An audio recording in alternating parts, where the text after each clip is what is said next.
Ladies and gentlemen, please welcome to Shark Week 2, The Revenge. Look at Dan's going nuts. Dave's going nuts. Adam's kind of going nuts. Steve's going nuts. Boom.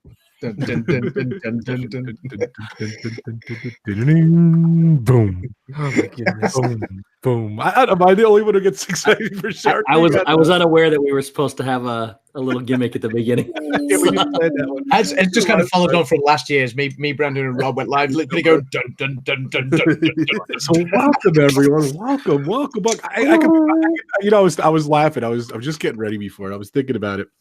I think I'm the only person on YouTube that has a show dedicated to the sequels of Jaws, let alone a Shark Week, let alone all this fun stuff. So welcome, guys. Welcome to Shark Week. My intros are horrible lately, so I apologize. I get the hands going here, though. So Donna Jaworski, right off the bat, thank you so much for the super chat. It's Shark Week again. Right. Thank you, Donna. Look at this. Hold on. It is Pub Talk number 24. There goes Adam. He's drinking. So, oh yes. I was contemplating if I was going to have a drink or not tonight. Then I said the subject is Jaws sequels. I have to have at least a beer or two. So yes, I'm going to be drinking. So welcome everyone. I'm sorry about that. I get a little crazy here. The guys are talking about their fast passes on their trip in less than 2 months. They're so excited. Rob's mad about it. What? Rob's mad about it.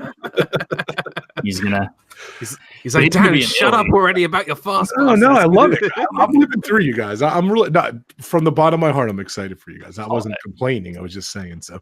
But yeah, welcome guys. Please check out my partner channels. Please check out my partner channels and my power channels. They're all listed down below. All great people. All amazing people. We're going to introduce the guys in a second. And do me a favor, smash that like button. Share out the stream. Spread the word for RobFuz. I appreciate it. If you haven't subscribed to the channel, hit the subscribe button. Hit that notification bell. We do a lot of different stuff. This week, of course, is Shark Week 2, The Revenge. Yesterday, I premiered my video from New York Aquarium. I went back. Hope you guys enjoy that. If you can go back and watch the premiere. Today is Pub Talk. Tomorrow, we're going to be on this guy's channel, Disney Dan. The link is below.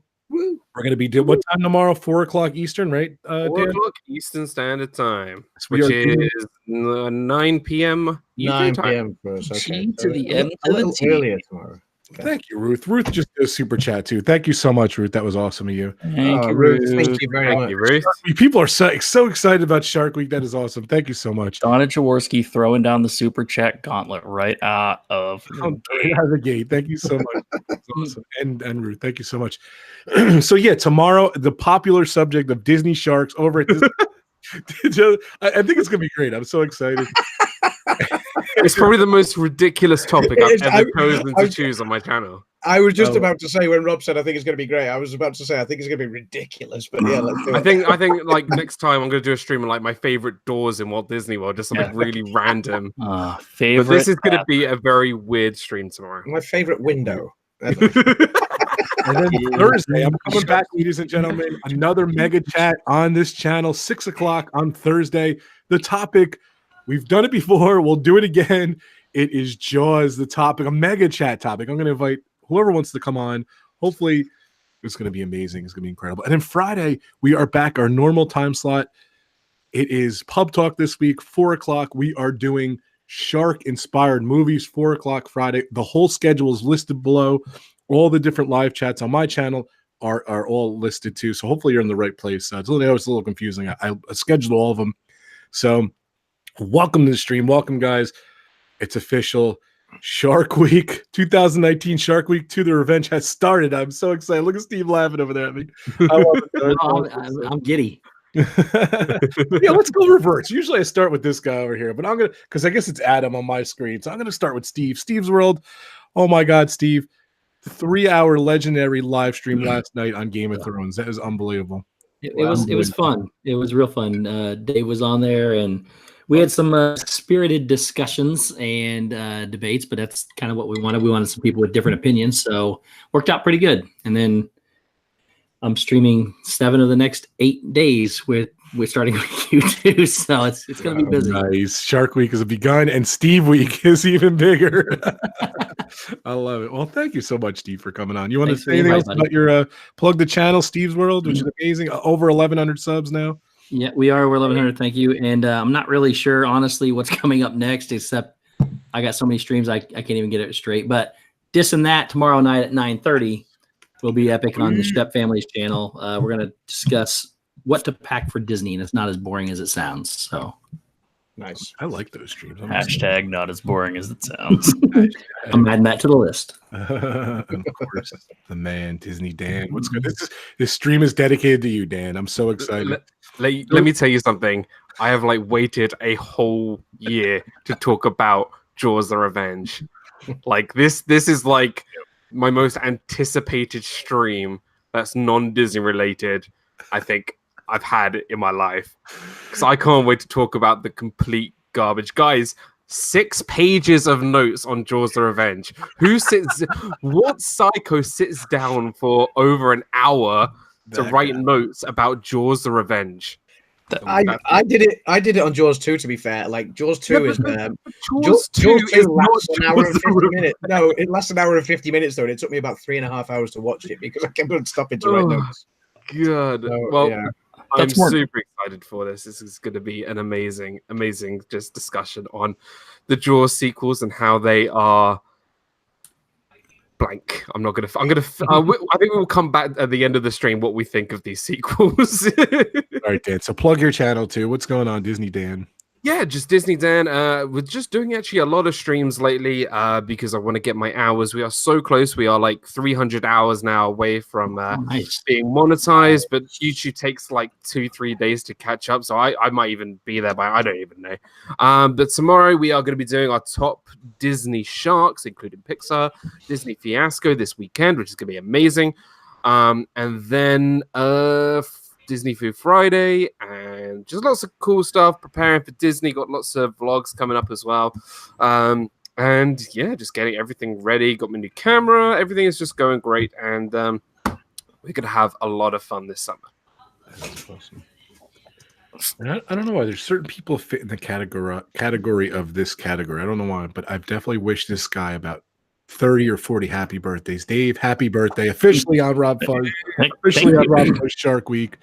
His birthday was Saturday. It was. So happy birthday. If you haven't seen the video of Thanos wearable cake, it's awesome. So definitely check it out. So welcome David to the chat. So thank you. I am super excited to talk Jaws in general.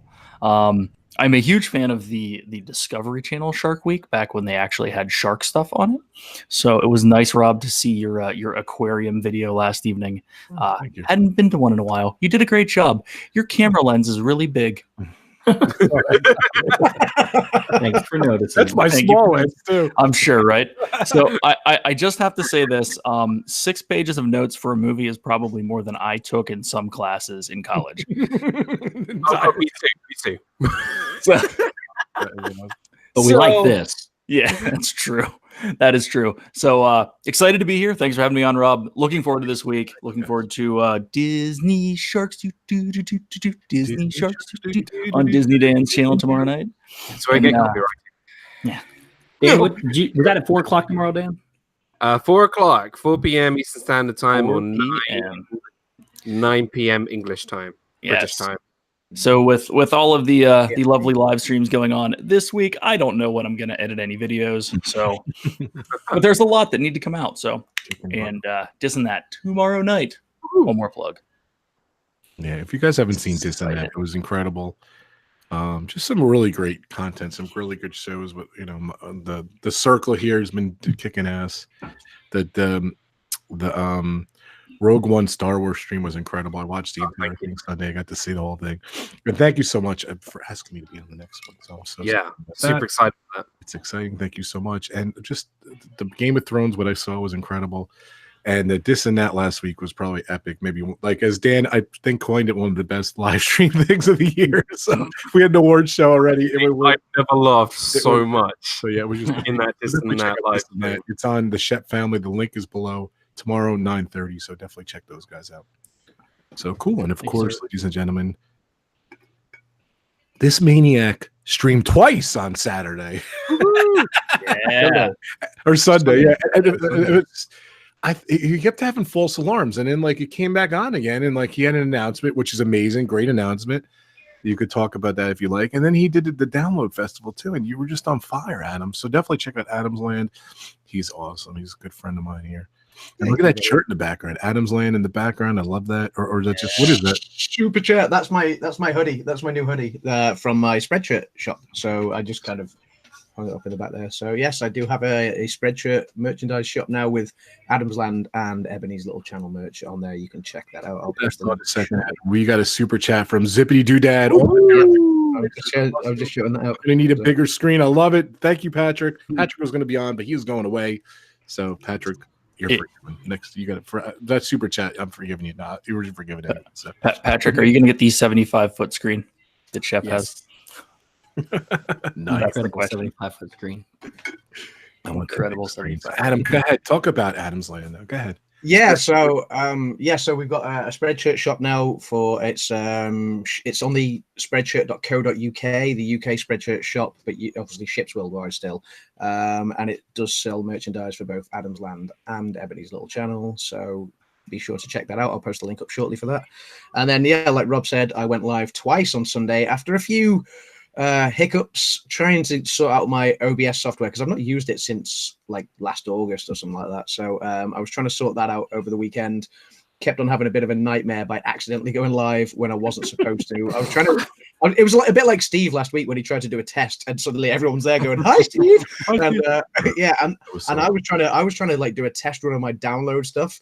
And it kept on throwing up this thing saying, "Oh, pros and cons are going to Disneyland Paris," and I was like, "No." I kept saying, "I want to see the pros and cons." It just never happened. Yeah, well, that's on my channel. Like from watch back, you'll find it. So, but yeah, I did go live twice on Sunday, like Rob said. The first one was Ebony's and mine, Toy Story 4 review. Loved that movie. It's a spoiler-free review, so it doesn't give anything away if you've not yet seen the film. So by all means, please check that out. It won't ruin anything for anybody that's yet to see the film, but it was a Toy Story 4 spoiler-free review of how we felt the film fit into the franchise. And then there was a special announcement that was on there as well. It's probably not so much a secret anymore, but obviously check that out if you want to know what my plans are in the next 9 months. And then you're having a baby? Just gonna say that. and then obviously on Sunday night, thank you to Rob for rescheduling his premiere because we realized that my live stream and his premiere were going to clash. So Rob kindly pushed his premiere back a couple of hours for me to go live and do my Download Festival and Metallica review, which was a labor of love, seeing as it kept on messing up on Saturday night while I was trying to get it ready. So. But yeah, that was good fun to do. It was nerve-wracking because it's not often I go live by myself. It's rare. And so I was thinking, right, okay, make sure I cover everything and don't just kind of mumble my way through it like I've done on previous streams. So, but yeah, I thoroughly enjoyed doing that. I aimed to go live for 1 hour, and when I stopped it, it finished at 59 minutes and 59 seconds. So you couldn't really get much closer. So I was happy with that. So you didn't hit that hour. Yeah. Yeah, you win both showcase showdowns by being that close. Speaking of my premiere too, I don't know if you guys know, I wanted to like this whole shark thing is like it's been like a running joke on my channel and a running joke on my Facebook page and a running joke of my life and everything. I love Jaws, I love sharks, and I just decided last year to do a Shark Week, and it was so much fun. It was very minor and everything, and first off, I apologize to Dan and Adam. I've been driving them nuts with Shark Week for a while. Look at Dan's reaction. I've been driving them nuts for Shark Week for the last 2 weeks because I wanted to make sure at least this guy was here for the Jaws 4 discussion. So, but thank you guys so much. I appreciate it. But I did a very bizarre thing. And, I always feel that the Discovery Channel is super cheesy with their Shark Week and the way they show all their shows and how they repeat their shows. And, they have wall-to-wall coverage, and they have Shark Week episodes from the last 20 years on there and everything, and they repeat them ad nauseum and everything. It's just so funny. So what I do, I downloaded all 5 episodes from my last year Shark Week, and Sunday night I premiered Shark Week showing all the episodes from last year. So it was a little bit of a campy thing and everything. That thing got it's so bizarre because those have been on my channel all years. I think that thing got 120 views, which is funny, but everyone kept coming in and they're like, most confusing live stream that wasn't a live stream ever. Yes, Rob talking to a live chat that wasn't there was brilliant. I kept looking back going, who said that? Where did but come on, how funny was it, Adam? Watch it yourself. It was so fun watching. It was just so it was great fun to then see the flashback from it was last July, I think, wasn't it? I think this year's has come slightly earlier. So, but it was last July, and obviously we did the Jaws review of between yourself, me, and Brandon. So shout out to Brandon, who's not with us for the Jaws sequels tonight. But that was great fun last year. It's just I blew so many people's minds. I'm like, no, it's not live. It's a premiere of repeating last year's. I don't know. I've never seen anyone repeat a live show, but that's why I'm unique and my channel is unique. Yeah, too funny. But thank you so much it was 2 hours. Thank you for coming to that too, and I appreciate it, guys. It was just so much fun. It was very bizarre watching myself live back again and commenting again and explaining it to people, but it was a lot of fun. So it was almost like a live repeat. That was my goal. I wanted to be like the dark thing is cheesy, and if you guys don't get that, it is just that's the cheese factor. That's what I love about it. So, but I don't know. I like it. So thank you guys for putting up with it. I appreciate it. So it's so much fun. Thanks. That's so funny. Well, so always end with Adam. Adam, who's in the chat? That's your job there. That's my job. Okay. So Kyle's comments are incredible. I was going to say we've got Zippity Doodad. I was like, wow, Adam's Land just hit 100 subs. Yeah, that's right. I was just celebrating that at the time on Rob's thing. So we got Zippity Doodad, Grace, Disney Circus Girl, Disney World Freak, John Hazelton, LSU Mom, Ruth, Donna. Thank you to Ruth and Donna for the super chats again.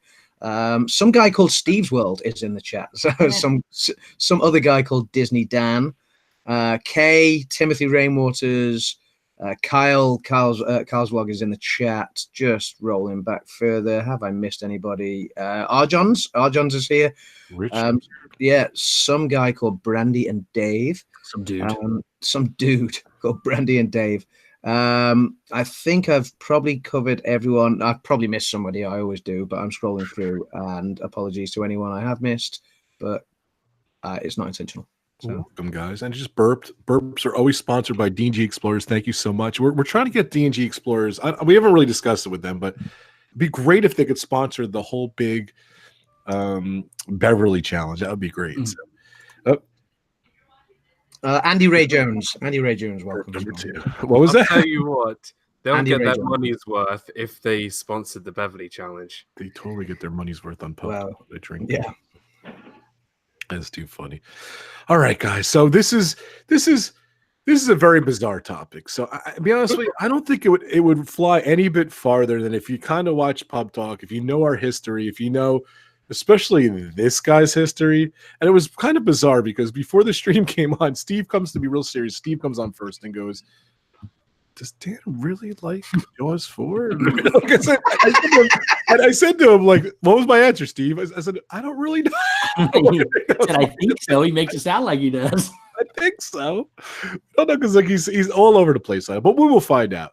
We were good. So this stream is just about Jaws sequels, and then Friday, and we're doing 2 pub talks this week. Fridays is going to be about shark-inspired movies, so we're gonna have to discuss that during the week, and we'll get to that. It's going to be fun on Friday as well. But this is purely the sequels of Jaws, because if you guys ever seen any of them, you know they're not the best. Unfortunately, they're not Toy Story 4. You know, they're 70s. They weren't bad. So, but don't forget, guys, these movies, you know, were in, you know, the 70s, 80s, you know, and you're just, that puts a whole nother factor of cheese in there too. So that's going to be interesting. So I told the guys, Adam and Dan, we've talked about this. I said, let's each pick a movie, and Dave and Steve's here. They're going to talk about their comments, and I think they're going to chime in too. But Adam's going to take Jaws 2. I'm going to take Jaws 3. And of course, this guy right here is taking Jaws 4. So just a little notes, a little bit back history. I did a little bit. I don't really give too much stipulation. I just said we're going to take each one. So of course, I'll be honest with you, I think if you guys maybe agree with me, disagree, I think theatrical and they're all garbage. I was going to say Jaws 2. Jaws 2 probably is the most cinematic, most special movie, the three. So one was most likely to get an award, apart from a Razzie, which is for the terrible movie. The one that has a chance of getting an award is probably Jaws 2. Yes, I would agree with that. So if you Because guys that's marginally okay. marginally, I was watching after I watched Jaws 2. I was watching Jaws 3, and I couldn't help but laugh at the effects. But I'm gonna Rob will cover that. In his, yeah, so, but if you guys don't know, Adam is a filmmaker. So in my mind, I wanted to be honest with you, but because I think there's a lot of information there and everything. So, but I think as a filmmaker, Adam definitely is a good person to do too. So let's start. Jaws 2. Adam, the floor is yours. Welcome to the Jaws sequel pub talk, guys. Go for it, Adam.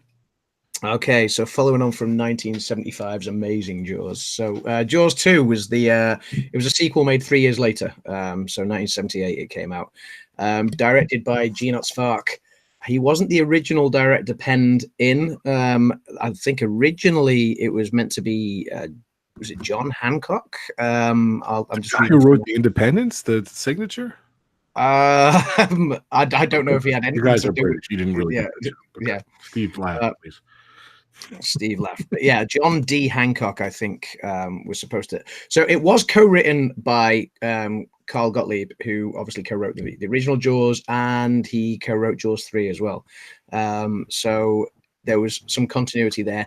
It was also produced by the same producers, which Carl Gottlieb too worked on Jaws 1 and is in Jaws 1 too.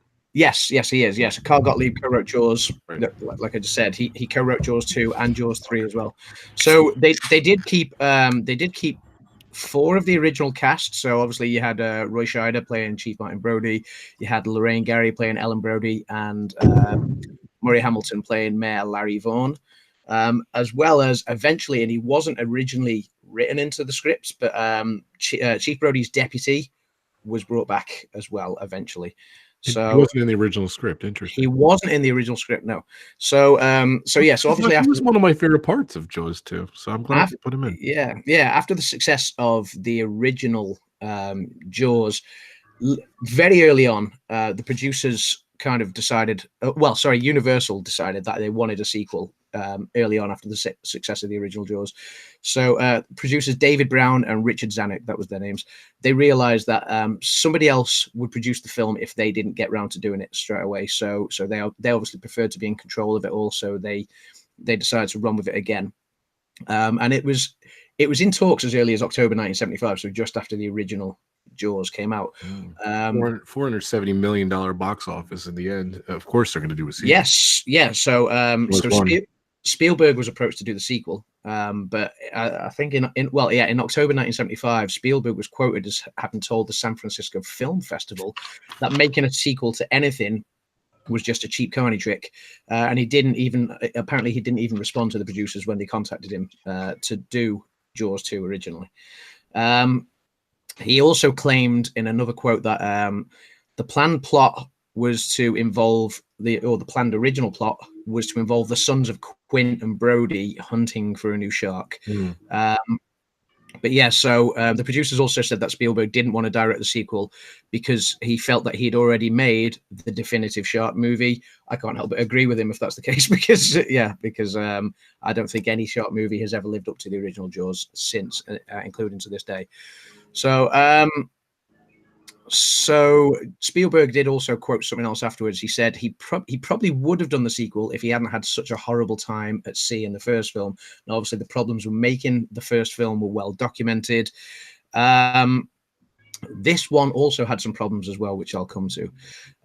It was almost a different film entirely. When the film was originally written or originally touted, some of the first drafts and the first pitches to Universal were of a prequel to the original movie, based on if you remember the original Jaws film, when they're out at sea, they're late at night, they're drinking, and Quint regales the tale of the USS Indianapolis, and that was one of the first pitched ideas. Was it was going to be a film about that. Can you imagine that movie? I heard that too. But that's, I mean, obviously when the original Jaws came out, what had actually happened with the USS Indianapolis in real life wasn't well known, and I remember people contacted Spielberg and contacted the producer at Universal and said thank you, because now I know actually what happened to my son. You know, people's loved ones were lost, obviously, and people genuinely didn't know what had happened. So yeah, that would have been a harrowing story to make, really. Anyway, Universal duly rejected that, and so the first draft of the film was still very different to what was actually made in the end. The first draft of the film, while John Hancock was working on it, was they wanted a kind of darker element to it, where Amityville was now very run down and dilapidated, and there was mafia money going into sort of the regeneration of it. And this is very much why the mayor and other characters in the town didn't want to listen to Brody when he starts panicking about a second shark. After about a month of shooting, that kind of, it didn't feel right to the Universal execs. They wanted a more light-hearted sort of approach to it with more action. So they ditched John Hancock, and that's when they appointed Svark as the director. Do you know what? There are light-hearted elements to it. There are some hilarious scenes. Whether they're intended to be hilarious is another matter, you know. And I'm sure Dan will cover a lot of hilarity as well in Jaws 4. But yeah, there are some light-hearted moments. Again, whether they're intended to be hilarious or not is another matter, especially for 1978. So funnily enough, before Svark was appointed as the director after they sold Hancock, Spielberg then did consider returning to direct the sequel. And he did actually pen a draft again over a weekend about the USS Indianapolis. So he tried to go down that route again. He liked that idea. But it turned out that he was already contracted to direct Close Encounters of the Third Kind. He couldn't direct the movie for a year, and the producers didn't want to wait that long. So that's why they went with Svark in the end. So I think that's a shame, because I would have loved to have seen what Spielberg could have done with some sort of prequel about the Indianapolis. Anyway, so yeah, it was when Svark was reappointed that they then rehired Jeffrey Kramer, who played Chief Brody's deputy.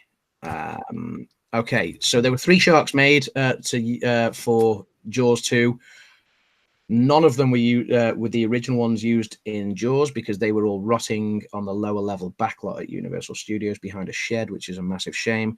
So they named the sharks on set Bruce 2, named after obviously Spielberg's Bruce in the original ones, but then they also named 2 of the sharks Fidel and Harold on set, apparently.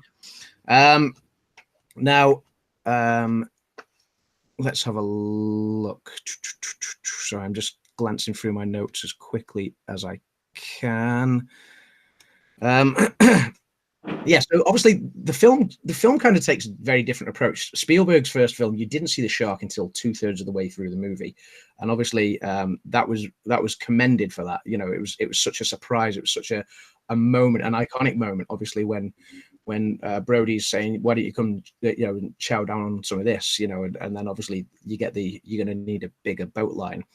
Svark decided to obviously show the shark a lot more through this film. He said that he felt that they should show it as much as possible, because the dramatic sort of first image of it coming out of the water from the first film could never be repeated. And he kind of appreciated that the suspense or the reduction of suspense was inevitable, because the audience already knew what the shark looked like after the first movie. So, like with the first film, shooting on water proved challenging. Roy Scheider was quoted as saying that they were always contending with tides, surf and winds, jellyfish, sharks, water spouts, and even hurricane warnings while they were trying to shoot. They did go back to Martha's Vineyard, where they shot, obviously, the first film, famously. It was used again for the location of the town scenes. And some of the residents enjoyed being recast as extras, like they were in the first film. You had a lot of the actual residents of Martha's Vineyard used in the first film, and even delivering the odd lines here and there. However, as the shoot went on, they became more and more reluctant and more difficult to cooperate. I think only one shop agreed to allow its shop front to be boarded up to be, you know, sort of redecorated as a town. And by 1977, there were a lot of Universal Go Home t-shirts in the town. So it did meet a bit of hostility. Why was that? I'm not sure that where I was researching, it didn't really say the exact cause of it. they were just less pleased by the film crew's presence. I think, I think it was just the town being taken over again. I know there was an excerpt in the local newspaper kind of saying we're welcoming them back. It's not going to be as chaotic as the first film. I think when Spielberg rolled into town, it was a lot of guerrilla shooting, and they had trucks charging all over the town. They had cables snaking everywhere, up over people's lawns and up and down the streets. It was a lot more organized this time, but all the town was focusing on was the money that was going to pull in. It was going to pull in about $2 million into the town. But yeah, eventually the locals kind of got fed up with it and wanted Universal out of there. After that, though, I think between August through to December, or the start of August through to the end of December 1977, they actually relocated to shoot in Florida because the waters were warmer and it was better conditions for filming. So, like the production of the first film, oh, hang on, sorry, I've just covered that bit. So, right, okay, successes-wise, so Dan was talking about, the likelihood of winning awards. Successes-wise, Jaws 2 was briefly the highest grossing sequel in history until 1979 when Rocky 2 was released. So it was the highest grossing sequel in history.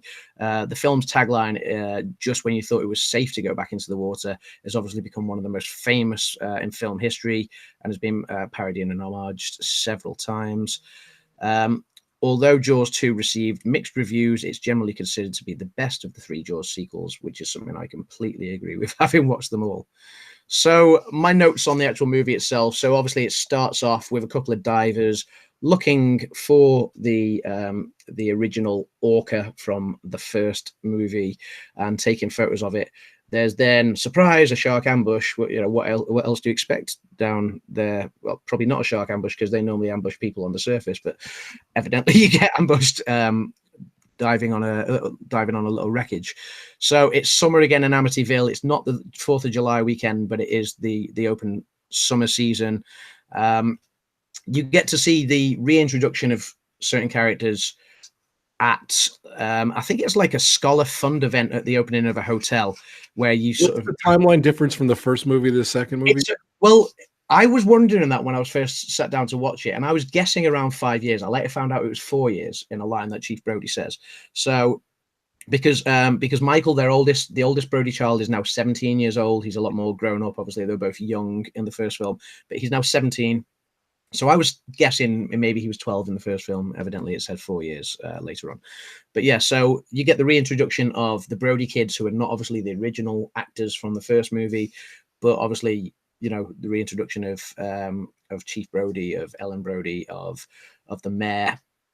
And what I do like about it is this film centers more on, obviously the first film centered more on Brody and his fear of the water. This film centers more on the kids and the teenage element. It's, and the fun of what Amityville was supposed to be, going out on the water. They're all into sailing. They're all water babies, if you like. They love going out in the water.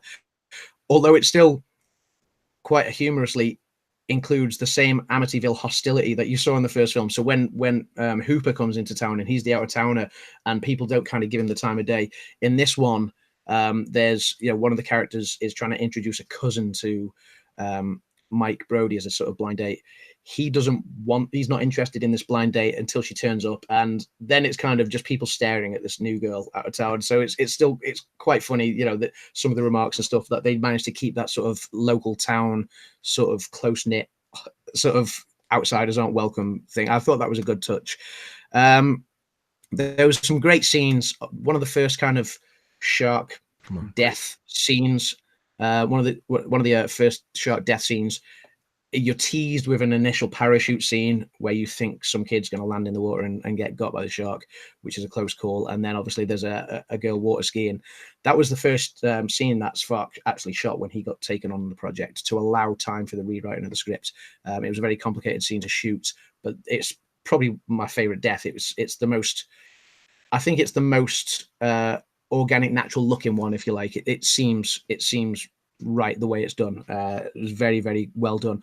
But then the following death, literally seconds later, which is the girl that was driving the speedboat, is absolutely comical. She kind of, the shark decides to attack her boat and keep on ramming it like he's trying to topple the boat over, which obviously a shark wouldn't do. So she decides to threaten it with a gas canister, which is hilarious. Pours petrol all over herself and blows herself up. So it's move ever. Do you remember that, guys? The dumbest move. It was hilarious. I literally had to pause the movie and laugh for about 5 minutes at that. So I have it out now. I'm watching it as you speak. So yeah, it's just funny because that moment earlier in the script, and there's a bit of the line that I'm not a big fan of. You know, you got Brody looking at witnesses, and he's like, "Have you got any idea what could have caused this?" And she's kind of, and this witness is going, "I've got no idea what could have caused this." And you can see the cogs already turning in Brody's head, like he's thinking there's something out there in the water. And I'm thinking it's a to their knowledge, it's a boat that's just blown up. You know, you're not going to think shark, and a shark wouldn't blow a boat up. It's ridiculous. Then you get like a mangled killer whale on the beach, which is a bit of a throwback. You know, people stumble across it on the beach. It's a bit of a throwback to when you find Chrissy on the beach at the after the introduction of the first movie. So that was a little nice touch. Let's have a look. Let's discuss, guys. I want to get everyone involved too. I'm just going to quickly wrap this up. Sorry, I'll be as quick as I can. So yeah, you see the boy out at sea just after this, which is, you know, the boy that kind of dings the bell. It's a very haunting reminder of the first movie. Obviously, the mayor is still just as dismissive as is all the other townspeople of the idea of a great white or anything being out at sea again. You do get the classic sort of horror thriller jump scare molds, which are done quite well at times. You know, when he's pulling up part of the blown up boat onto the sea, and this burnt dead body comes jumping out of the water. I mean, it's reminiscent of the very 70s, 80s classic sort of horror moments. The beach scene is a bit cringeworthy when Brody loses his cool and decides to go firing off a gun into the water. That's a bit cringeworthy, but I suppose it had to be done to build up the whole classic "I told you so" moment. Let's have a look. I love it when Brody, obviously, then after his classic shoot off into the water, he gets fired. And when he returns home, one of the nicest touches in the movie, I think, is he returns home, he's a little bit drunk. And as you see him staggering into the house, I noticed outside the house as a decoration is a pot planter out the front, but it's actually one of the yellow barrels that was used in the first movie when you know, that they used to try and keep the shark afloat, which I think was a nice little sort of Easter egg for the first film. So then obviously you get into the final act, the last 45 minutes, you get a shark eating a helicopter, which obviously sort of paved the way for an even more ludicrous thing that Dan's going to talk about in a bit, a more ludicrous vehicle takedown, I'm sure. I was sad when one of the particular characters died, and it was Marge. She's one of the teenage girls, and she's the one that she kind of takes this kind of she takes looking after Sean Brody. He's still a very, very young child to heart. She was the one. A lot of horrors, you kind of generally don't really care that much about the stock generic characters who die, you know, unless there's a lot of character development done. But she was the one that I did kind of care about, and it was sad to see her go. I thought some of the acting was terrible. I know a lot of the teenagers were actually sacked from the movie so they could develop some of the characters that remained behind. But some of the acting was terrible. Some of it was good though. The kind of camaraderie ship that they had, and the sort of looking out for each other and caring was quite good. And then the end of the movie, the death of the shark as we remember it, it's nowhere near as good as the first movie. It's probably nowhere near as plausible as the first movie either, but it is the one that kind of reminds me most of Jaws the ride at Universal Studios.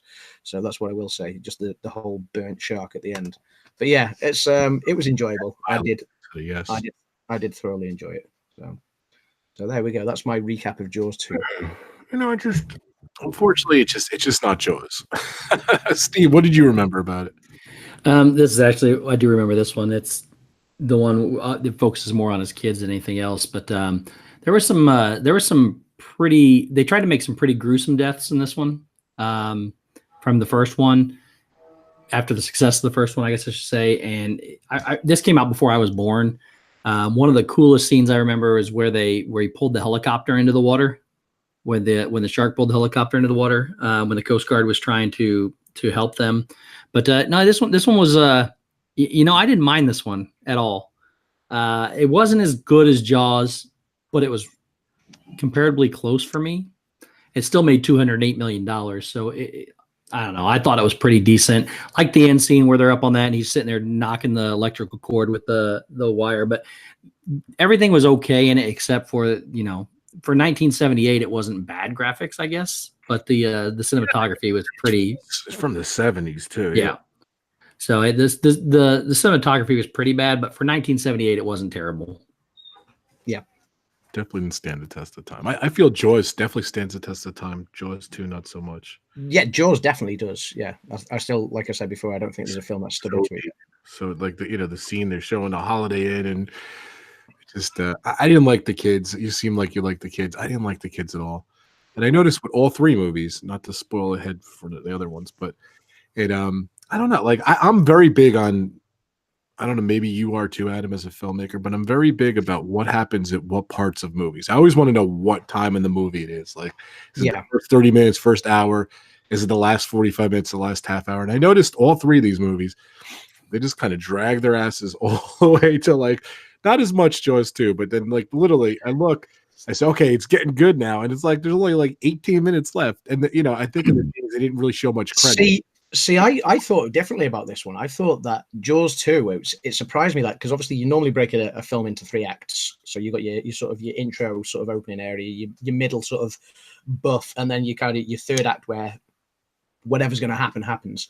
Now this third act, I noticed on the timestamp that it started at just before an hour and 10 minutes in, and it's an hour and 56 minutes long. So you've got the last act is essentially 45 minutes. It's almost half the length of the film. So I was surprised at that. You know, that's really where all the kids go out to sail, and you know the proverbial's gonna kick off. It's interesting. Mouse Talks just said it was a good synopsis, and Jaws 2 is actually his favorite of all the Jaws movies. Wow. So yes, representing the favorite for Mouse Talk there. Hey, what do you think of the second movie? Cheers, Walt. I remember the ludicrousy that was a shark taking down a helicopter. Yes. I thought it was cool for its time. It was cool, but it's like, all right, we're jumping the shark here already, right? Like, overall, I enjoyed this movie. I mean, it was completely implausible at the end how they kill the shark. It's like, why isn't Brody dead? Because he's in water too. Oh, but he's on that rubber dinghy. Oh, he's great. Rubber dinghy, yeah, that's his way out. He's not grounded. I don't understand that. I thought of all the things they could potentially do to kill the shark off. That was a rather poor choice. I don't know. It's funny because as you were going through that, I'm like, was that in that movie?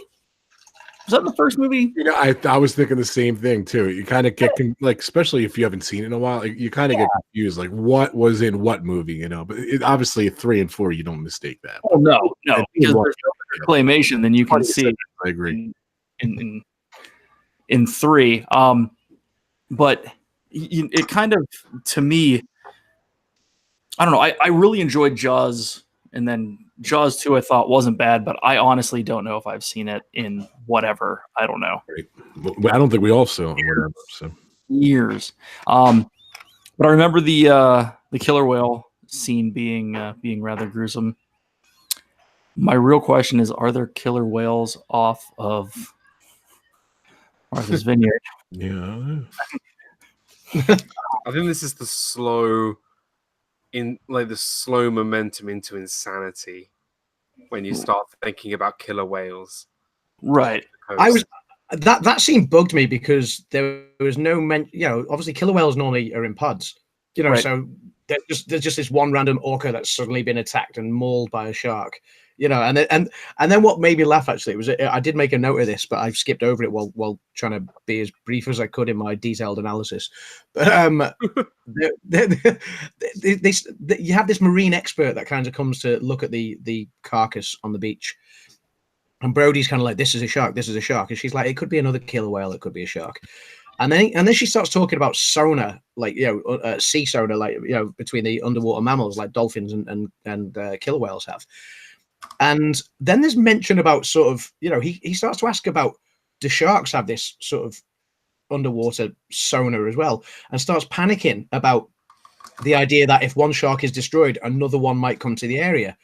But that seems to completely negate the fact that it's 4 years on from the first film. Like, you know, there's not going to be like, oh, my buddy's in trouble, I better go and help 4 years later. You know, I don't know. It just makes no sense. That whole conversation. Yeah, that whole scene bugged me with the killer whale. I don't know. I felt kind of obvious that Roy Scheider did not want to be there. No, that's why he didn't return. He actually didn't want to return for Jaws 2, and he only actually obliged due to a contractual obligation with Universal. That's the only reason he made Jaws 2.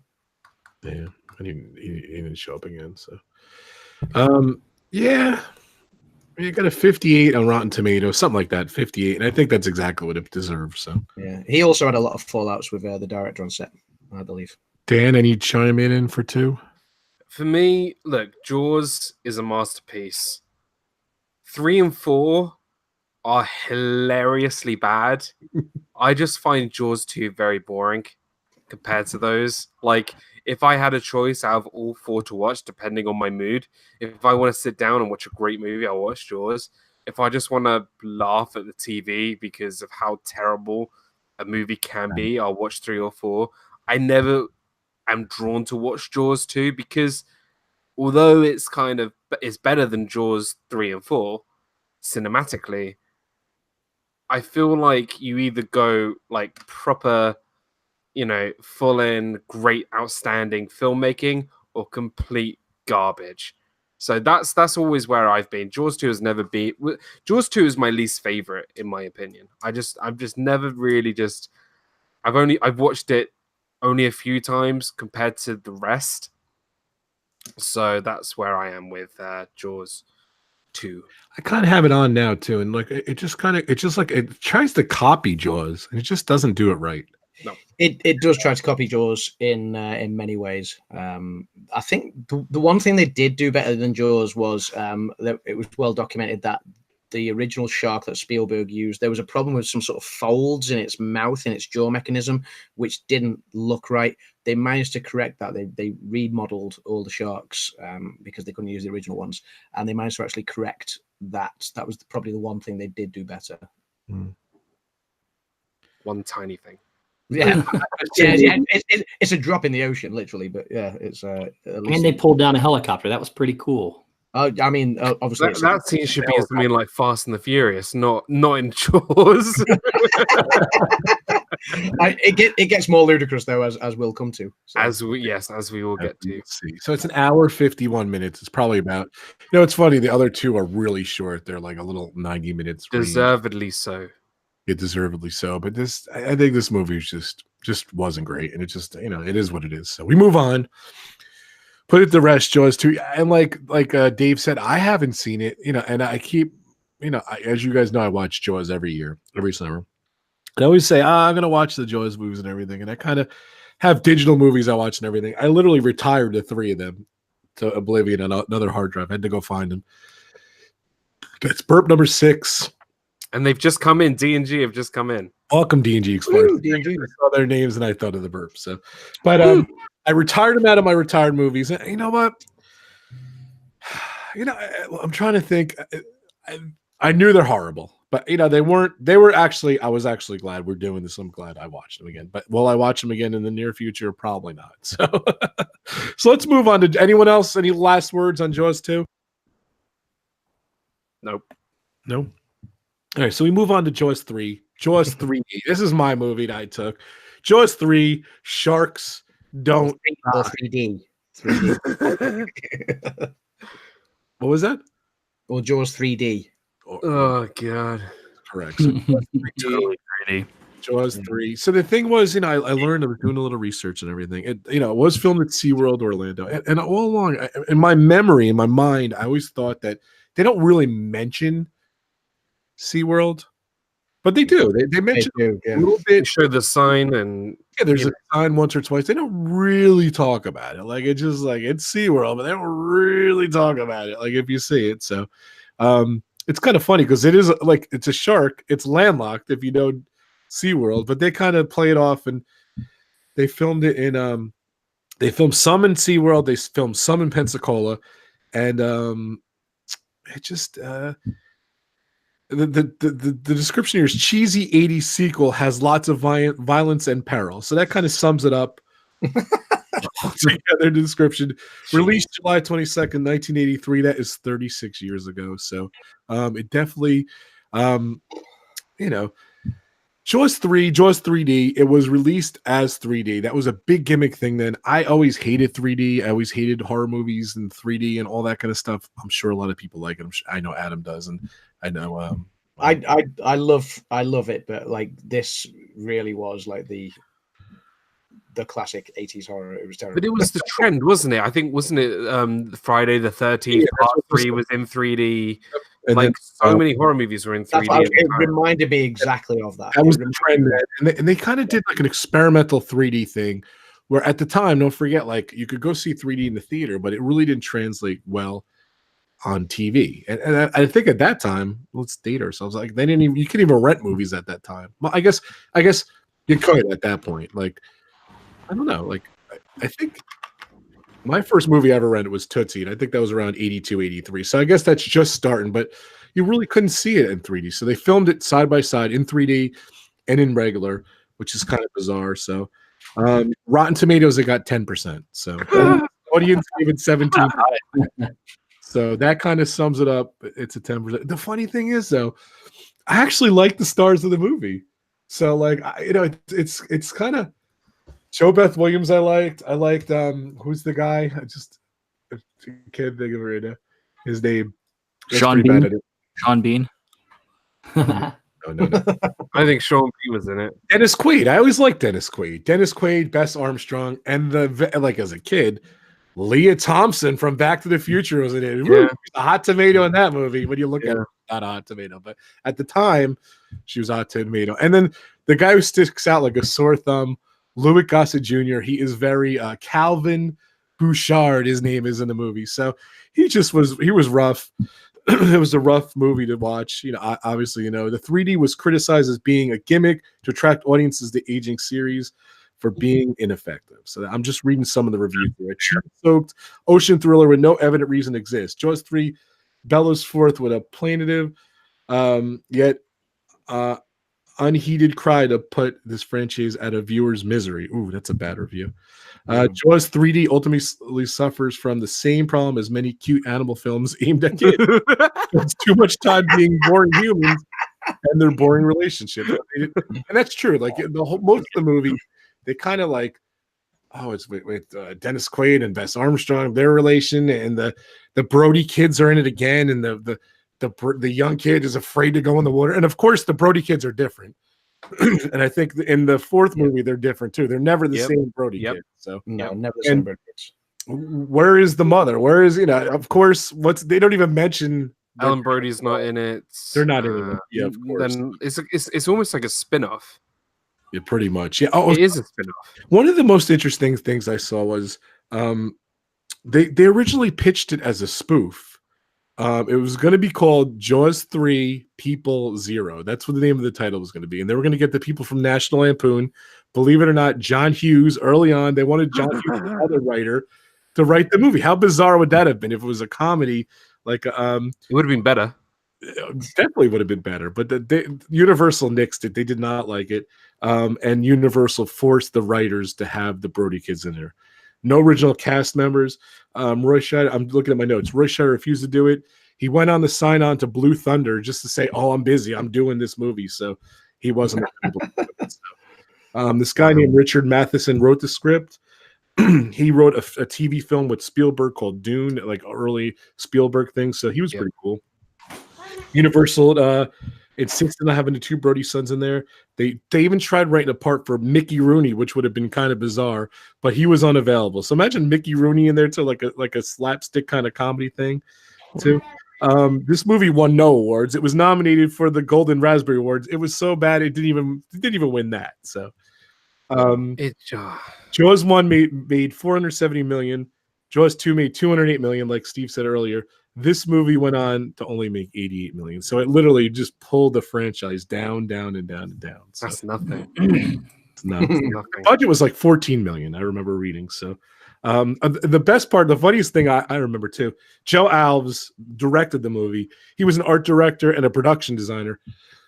He'd never directed a movie before. This is one and only movie he's ever directed. So he was involved in the first movie as a art director, the second movie as a production designer, and they put him as a director. And I think that was touted as the biggest final stab in the shark that really.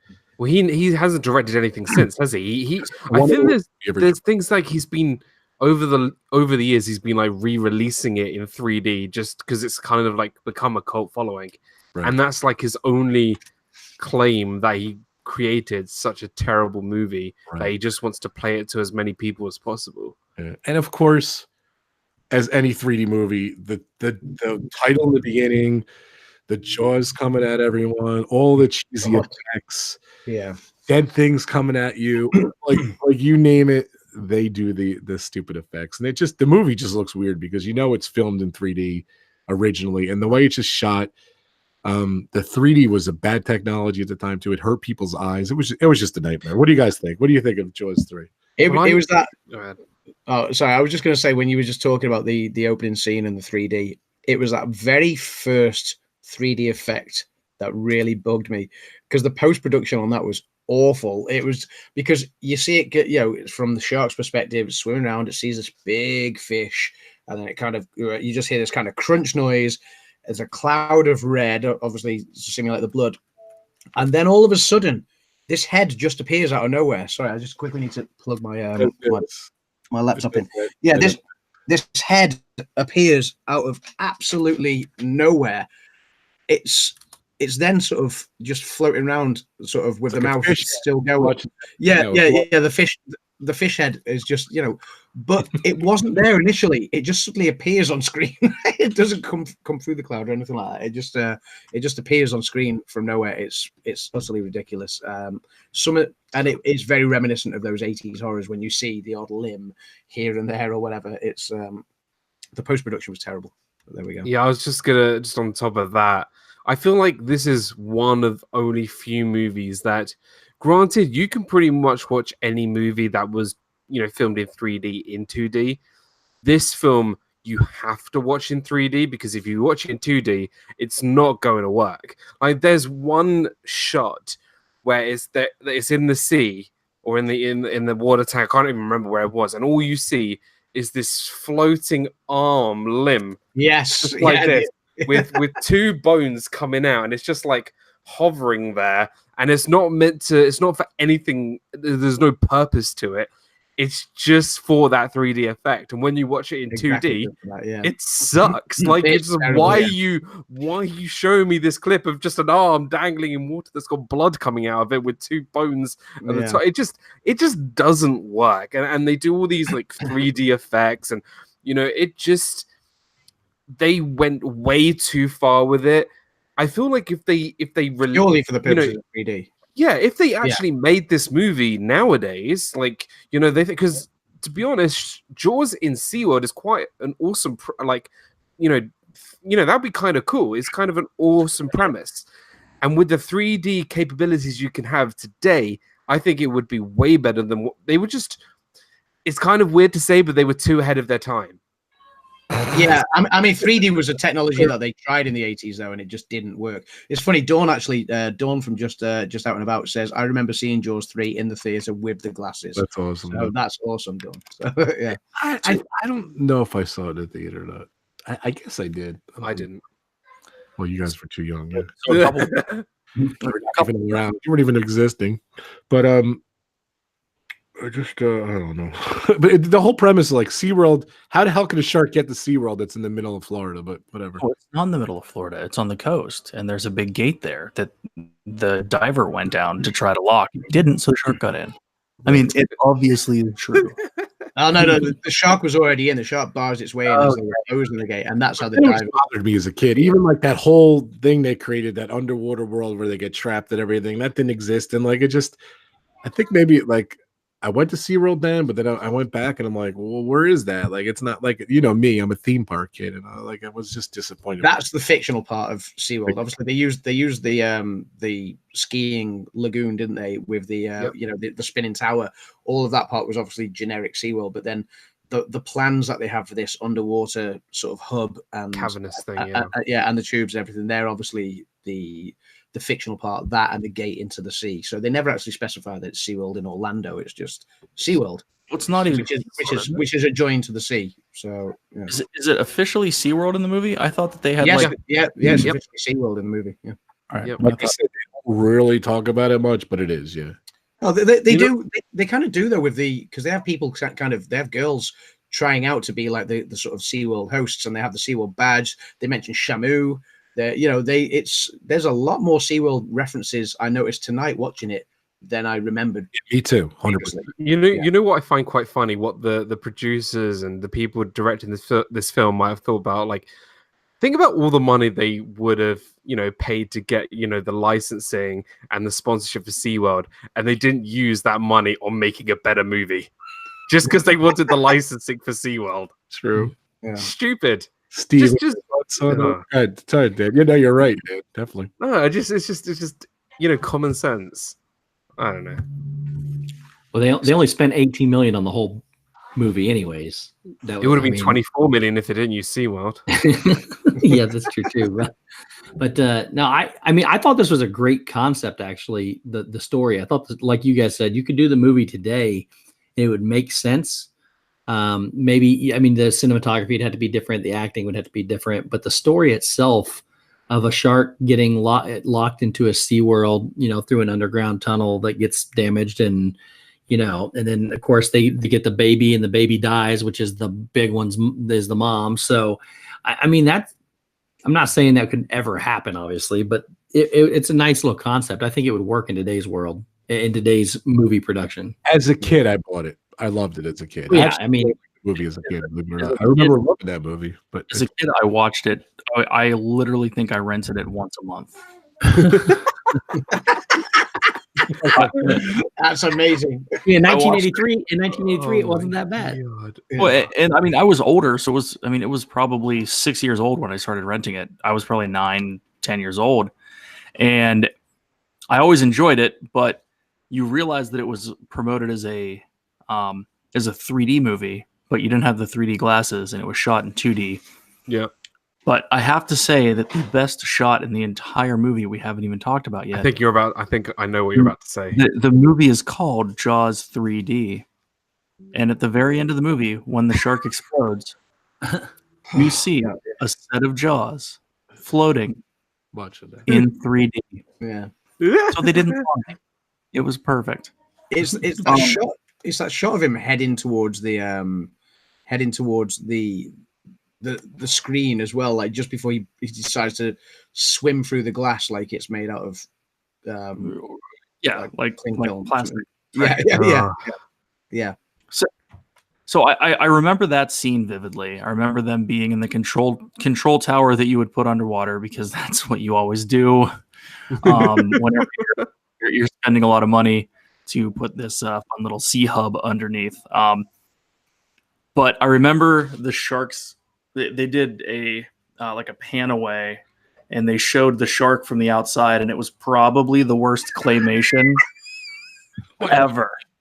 Like this. I've like Rob was just watching Jaws 2 while I was discussing it. I've actually got Jaws 3 on now while we're discussing it, and I've just seen a ridiculous scene where it looks like he's trying to, I don't know if he's trying to cattle prod the shark or sedate it or something underwater, and then he's trying to hit it with something.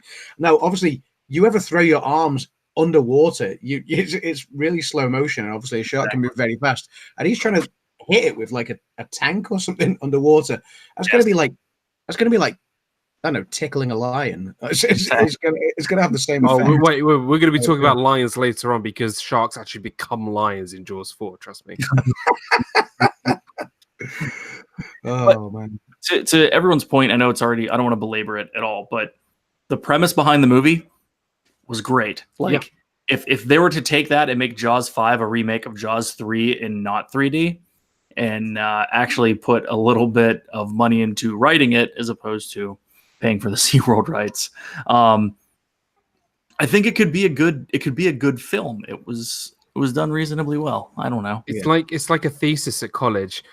Like, idea, fantastic. Execution, Horrible. Right. You know, one of my favorite scenes from Jaws 3 that I always love to show people is right at the beginning, where the scientist lifts that cover over the dead guy, and you get this insanely long shot of a close-up of this dead guy's face, and it's got like a creature coming out of his eye or his face or something.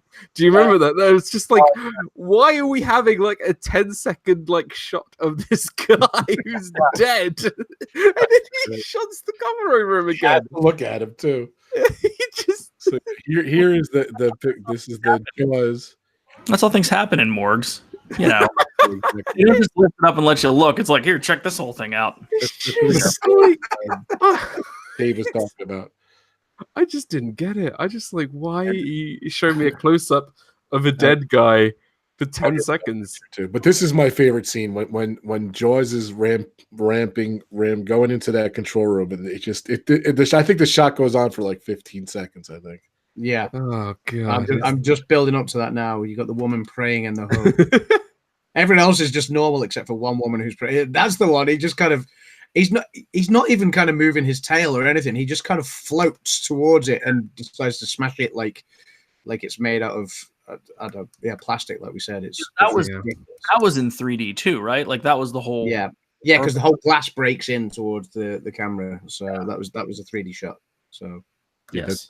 Mentioning the morgue shot is just funny. I'm trying to pull that up. Well, welcome back, Carl's Vlog, who says, welcome back. The Jaws 3 3D was so bad. It was. I mean, obviously, we do have to remember that 3D was an experiment in the 1980s that didn't really work, and then it was kind of ditched until James Cameron decided to do Avatar, and the technology was kind of redone and done a lot better, obviously. But yeah, 3D was something that just didn't work in the 1980s the way people had hoped it would.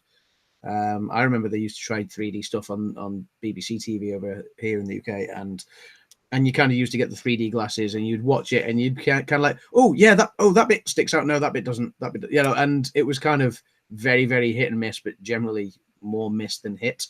It's, you can see what they tried to achieve. Obviously, unfortunately, it flopped massively because of its timing, I guess. Yeah, because of the timing of it. Yeah. So, Steve, any more comments?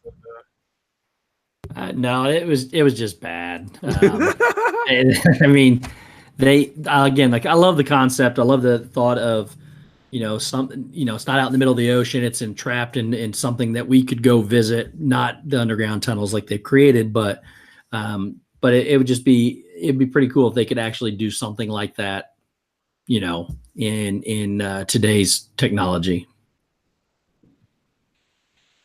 I wonder if fast forward like 40 So I'm just watching that scene now where he just hit the glass. It's ridiculous. It's just, they're just watching him in slow motion going, ah! So bad. Oh my god. I'm just fast forward, like, I don't know, say Jaws came out, I don't know, in the 90s. Do you think the sequels, they would allow those sequels to be so bad? No.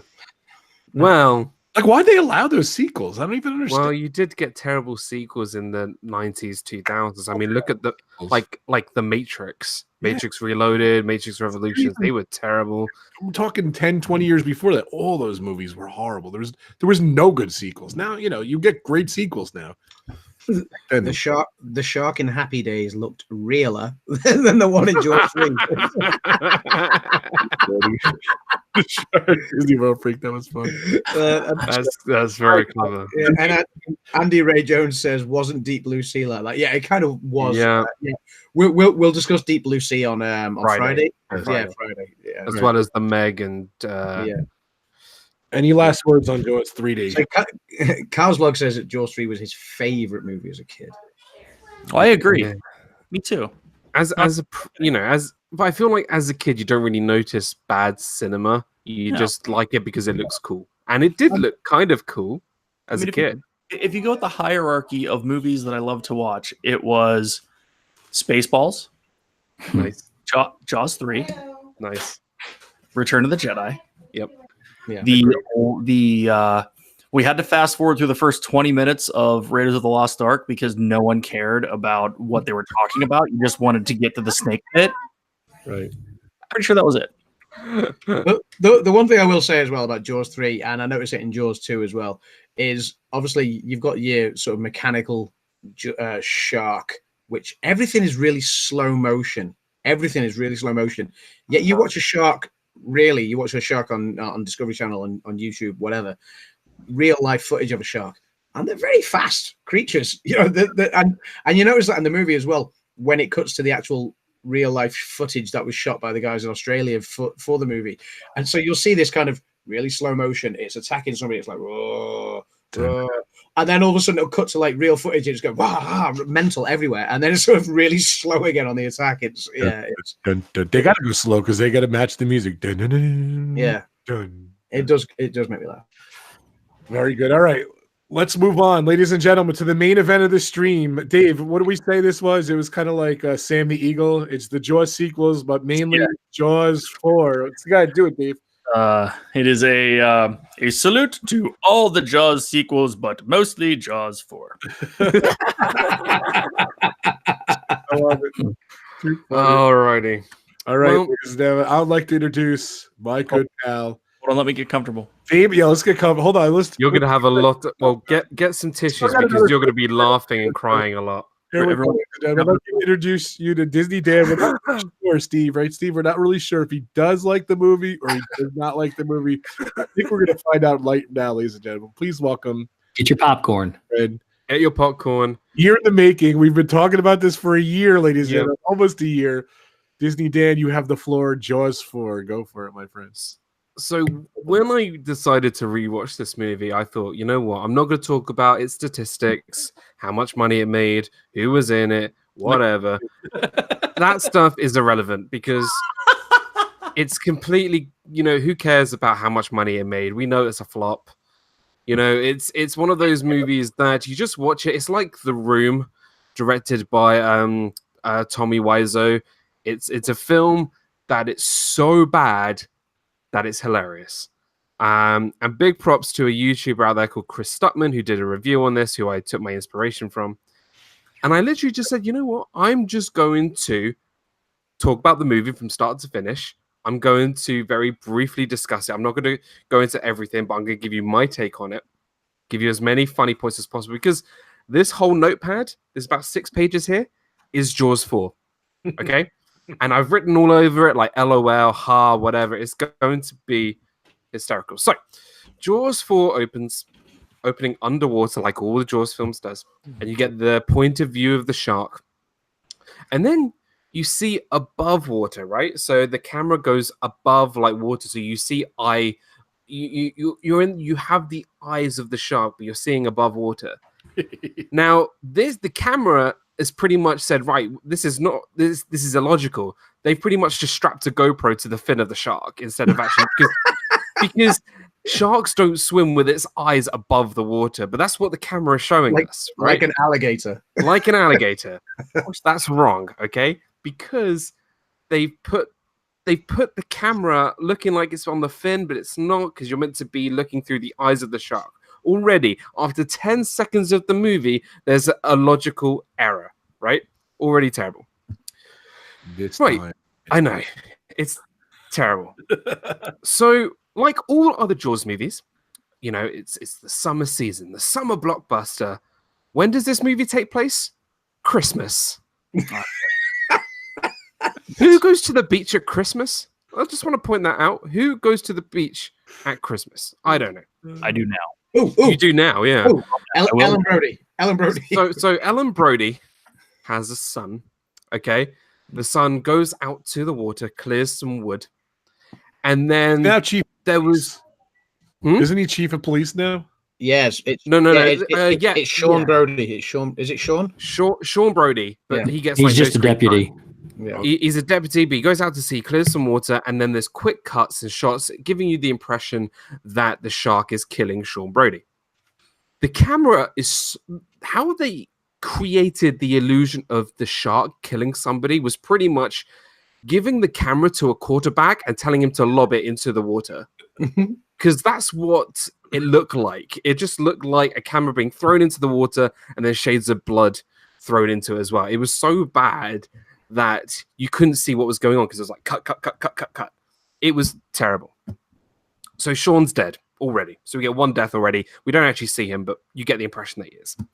So Ellen, sorry, go ahead. Jumps like out of the water and attacks him, like, right? It's just well. The thing is, the shark. He's on the boat. He's on the boat. But the shark. I've noticed this though. The shark spends more time out of the water than he does in the water in this movie.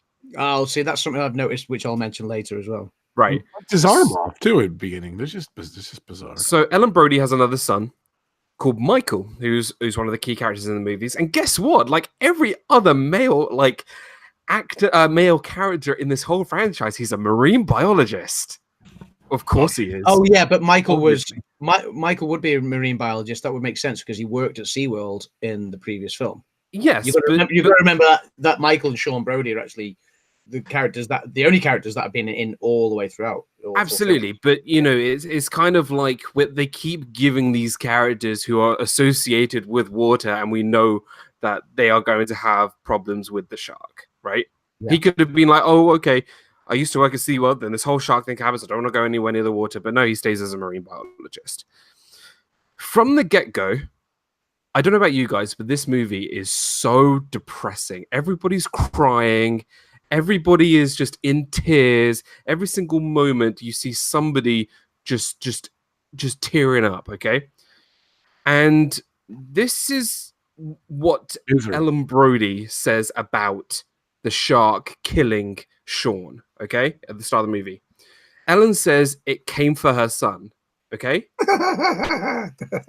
So she's saying that this shark came just specifically for Sean, not for anybody else. It had a target on Sean, and he got it.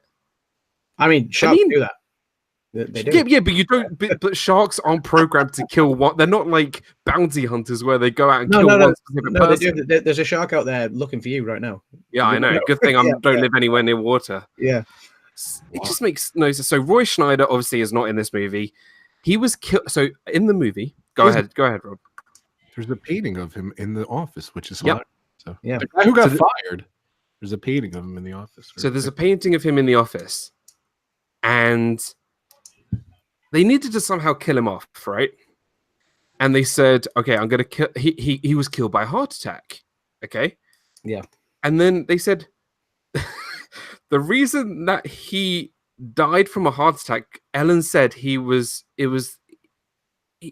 it was the fear of the shark killing him, right? Ellen said that the reason why he had a heart attack was because of the shark. Now, don't get me wrong. Surely the guy who's already killed 2 massive sharks would be the least likely person to be afraid of a shark. Yeah. Does that make any sense to you? I mean, bearing in mind he did the whole sort of "smile, you son of a," sort of line, and the whole sort of whacking the cable. Come on, yeah. He shows no fear of the shark. Like he shows no fear, but he died from a heart attack because of the fear of the shark. It just makes no sense. Like, did the writers of this movie see Jaws or Jaws 2? Clearly not, because this whole script is garbage. So, okay, that's page 1. So I just don't get it. It's we'll try to make sense of this movie. It took me so long to understand this. So Mike Brody is talking to Ellen on this beach. Okay, now you can clearly tell that now she's traveled, hasn't she? Yeah, she's traveled to the Bahamas. It's interesting to say it's New England. New York. It's New England. Yeah, from New England. From New England, yeah. So they end up on this beach, and obviously I'm not going to go into the whole plot details. I'm just outlining the most stupidest stuff. So you could tell that they didn't have that much time to film this scene because Mike Brody is talking to Ellen. He's dialoguing, whatever, and then he just randomly runs off. He just runs off, and she goes, "Where are you going?" And he shouts, "Nowhere." So bizarre. They're just on this beach talking, and then he just randomly runs off. It's like I just don't understand why they were clearly short of time, but you don't finish like a scene by just having some guy run off to nowhere, do you? You're right. I'm just running. he's just like, I'm gonna go for a jog now. Why not? How annoying is that little girl too? By the way. Oh, she's the acting in this is just amazing. Much like Jaws 2, then. So yeah.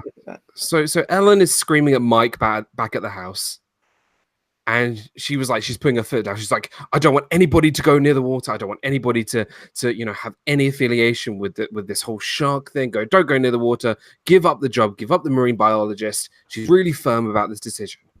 Next scene, they're all on a boat. So bizarre. And she starts crying. Again, how depressing is this movie? They go from a scene where she's like, don't go near the water. You're going to get yourself killed.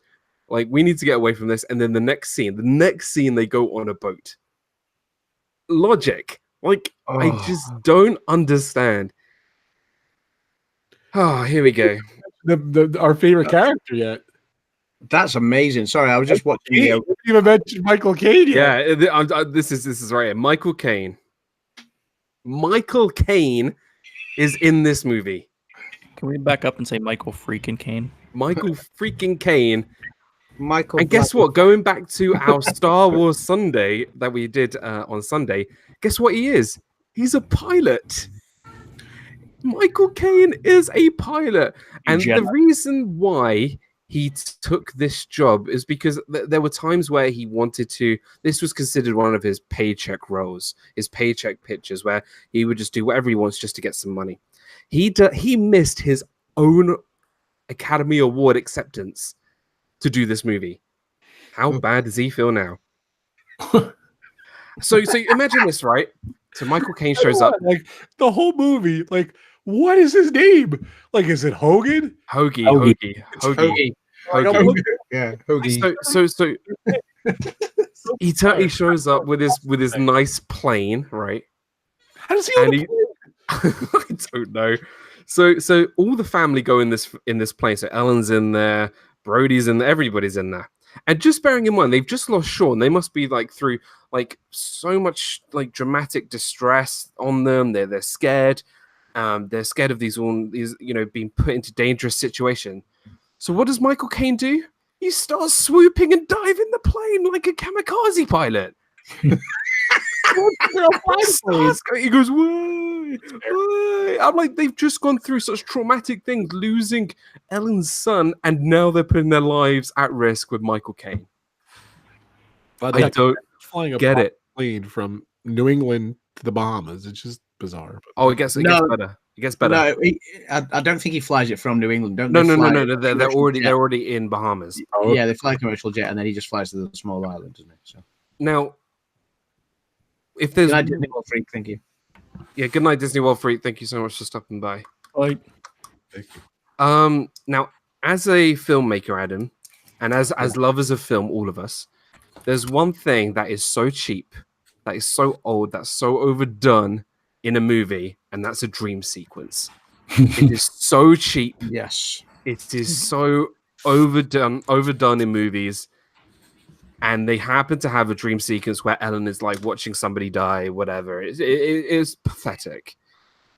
So we now see the first look at the shark. Okay. Now remember in Jaws, the original Jaws, there was so much suspense, right?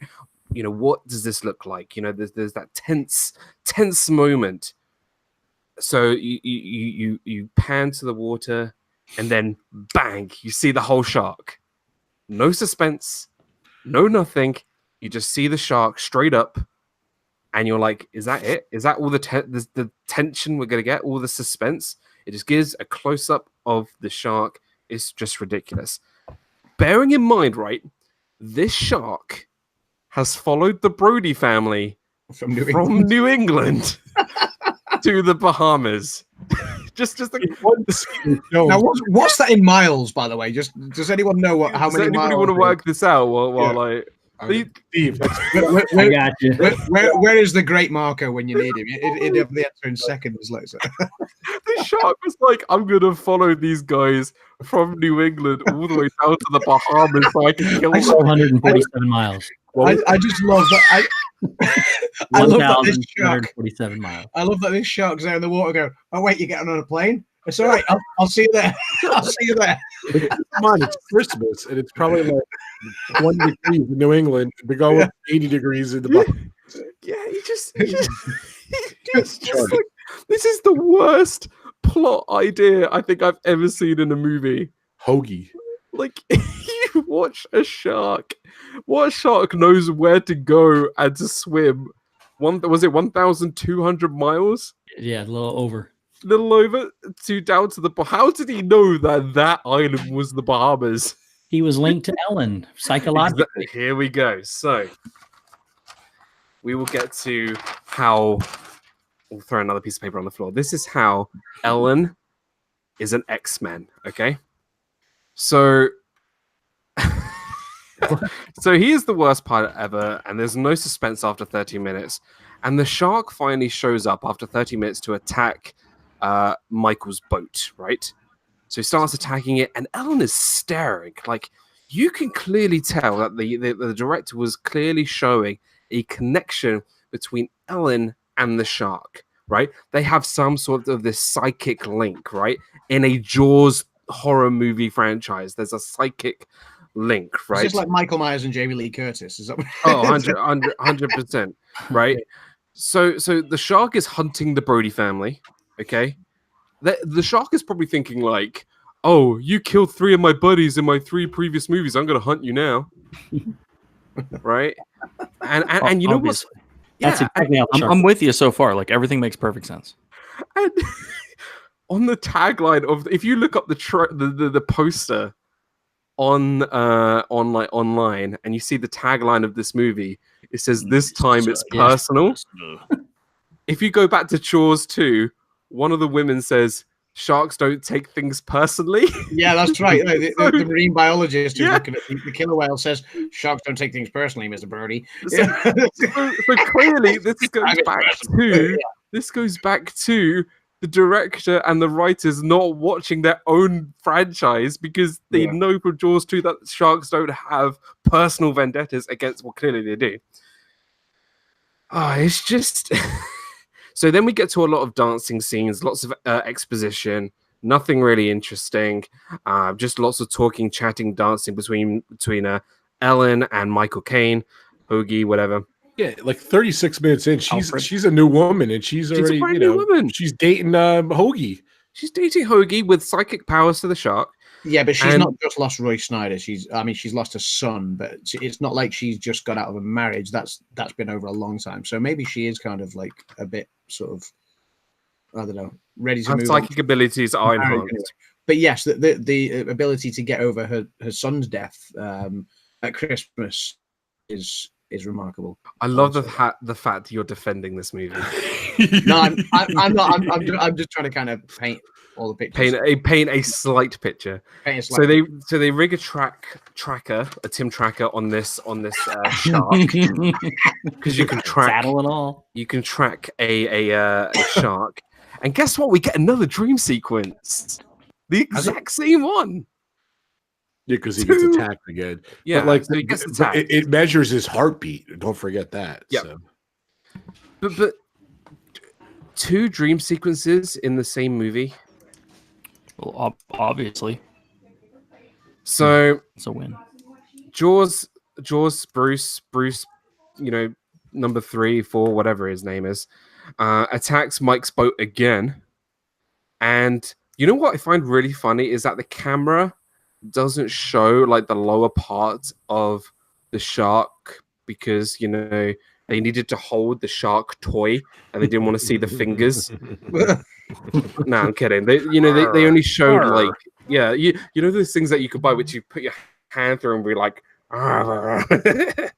it's exactly. Hold on. Just like this, right?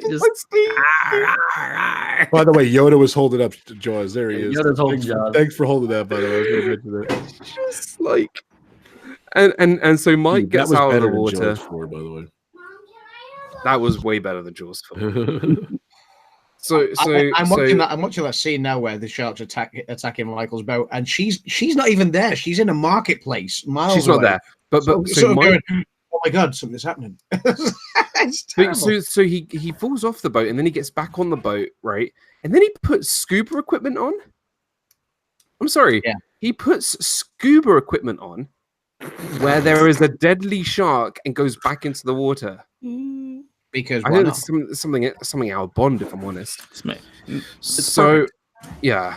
So Ellen gets more of her psychic spidey senses with the shark. And when it starts to get close to some kids on this like banana boat, whatever, and then it starts like really communicating with her. It's like Ellen is Aquaman, right? It's an hour 3 into the movie. From the banana boat to this, it goes down real quick. So, isn't there a bit where it follows them through a shipwreckage as well? Have we got to that bit yet, or is that I think we've done. I think we've passed that. That was way earlier. Yeah, way earlier. I thought that was earlier. Totally. In the film as well. But We're my getting into favorite like thing is, yeah, go ahead. my favorite thing is they're researching like conch shells. That's their research. That's what they do. That's their job. That was also the entire point of the Jaws: The Revenge Nintendo game. Just saying. There's a Nintendo game. It was a thing. Oh yeah. You had to put that go on get Twitch conch or shells. something. Yes. That's funny. Thanks. I just wanted to summarize these because then obviously we'll give some time just to give our thoughts. So going into the last act of this movie, so Ellen steals a boat, okay, which I don't know why she's stealing a boat because she's got no gear, no weapons, no nothing. She's just going out there. First off, whose boat was that? Like she sees the thing, sees the shark attack someone. She runs to the boat. Steals a boat. So I don't think bizarre. there was any. It was. She just steals. She can all of a sudden, you know, captain a boat. Yeah, I have it on now. She sees the shark attack. No remorse. Yep. What's the last thing I would do is go on the water in a boat. She goes on a boat. It's just bizarre. So she goes on the boat. So all the characters at this point now start meeting I think it's up. her son's boat, to be fair. But she sails out to the middle of the ocean. No. She doesn't sail out. Mike sails out on a dinghy. So Mike literally gets one of those speedboats, right? I'm sorry, he's going out on this tiny ass boat with this massive shark. He's gonna get killed. And then Michael Caine crashes his plane into the ocean. So everybody's now conversed into the middle of this ocean with this massive shark. So Michael Caine jumps into the water. Okay, Michael Caine jumps into the water. This old guy jumps into the water, swims to the boat. Now, don't get me wrong. If you look at the movie, there's quite a big distance there, and I'm gonna say it. Younger people tend to be a little bit faster swimmers than elder people. Okay, Michael Caine's not exactly the youngest person in this movie. He manages to get on the boat just fine. Okay.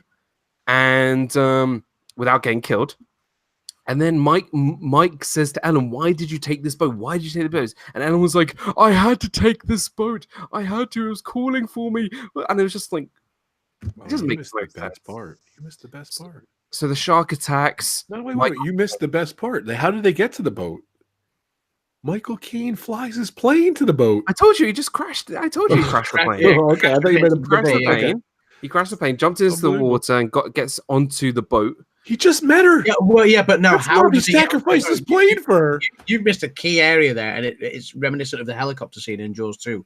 Yeah, which were the shark attacks the plane. The shark eats the plane. The shark eats the plane, basically, sinks it. So yeah, it's more ridiculous than the helicopter scene in Jaws 2. So again, Fast and Furious.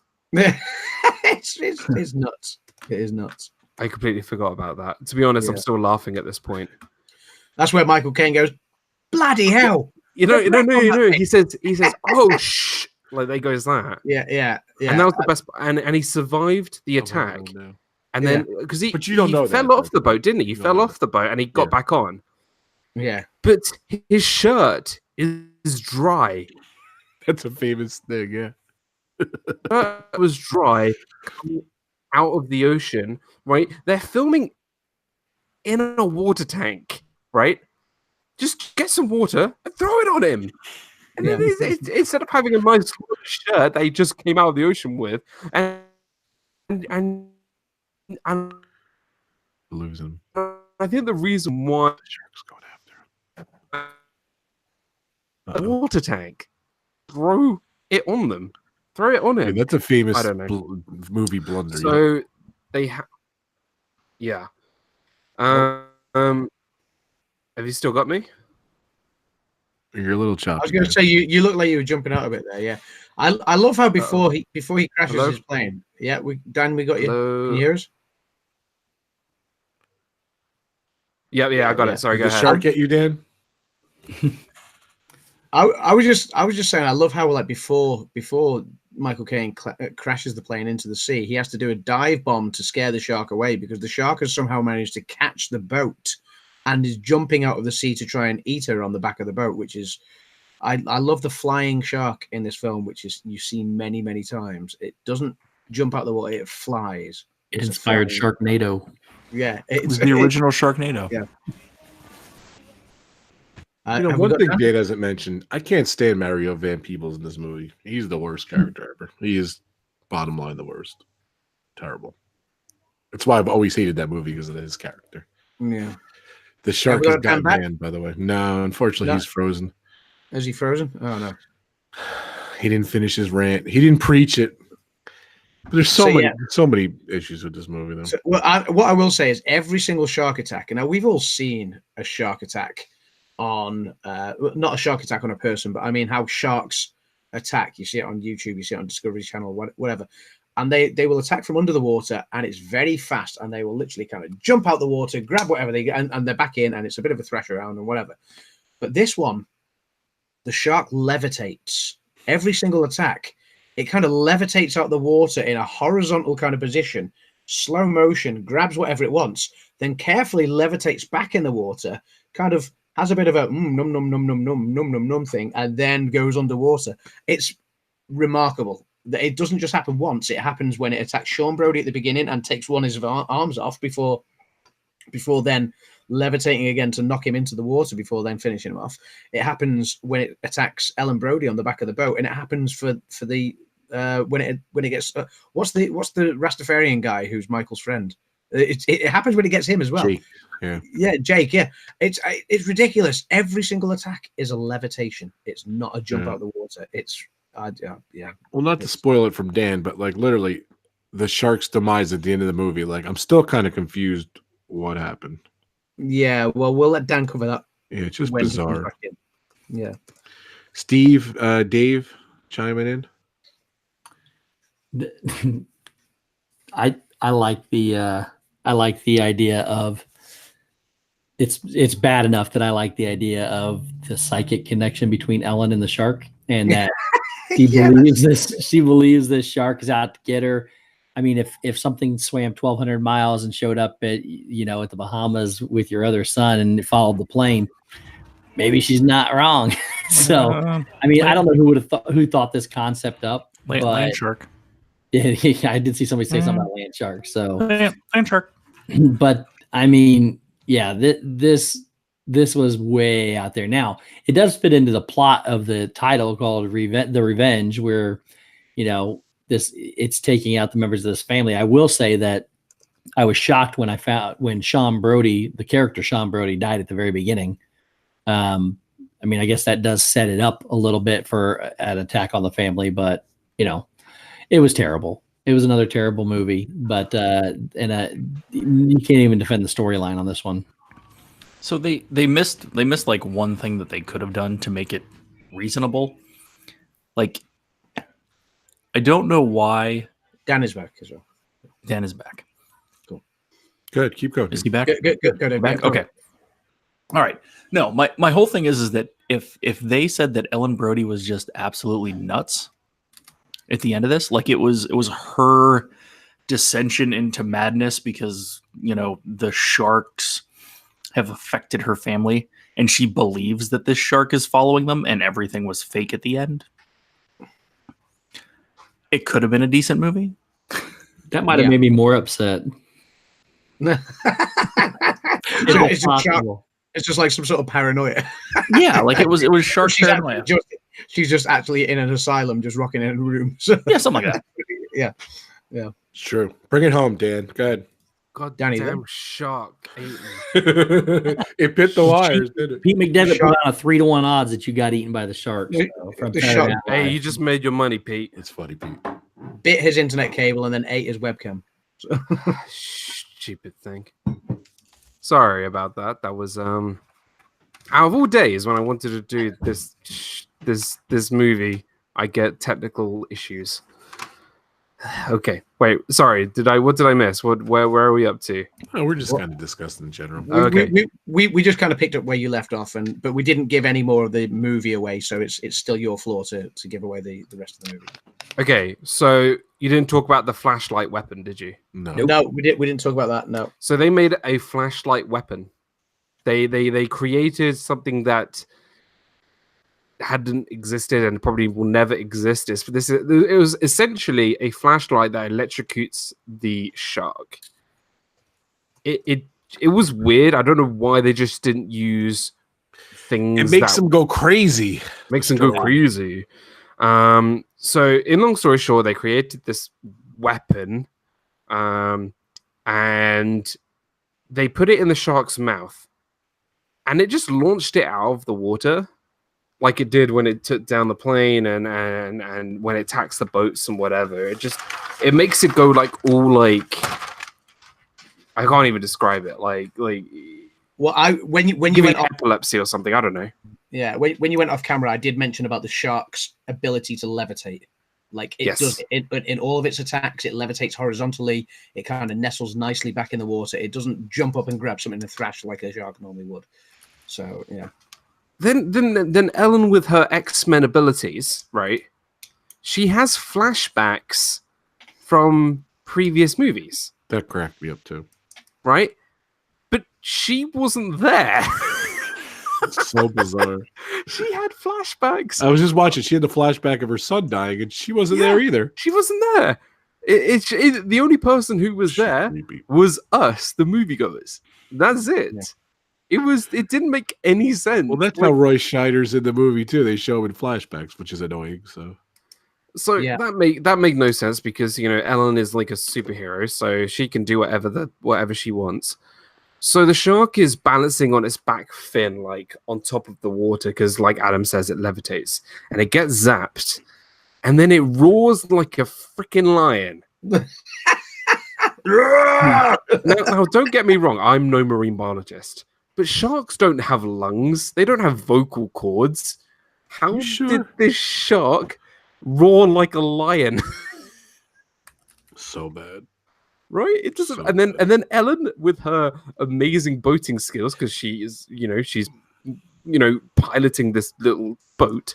She rams the boat into the shark and it explodes.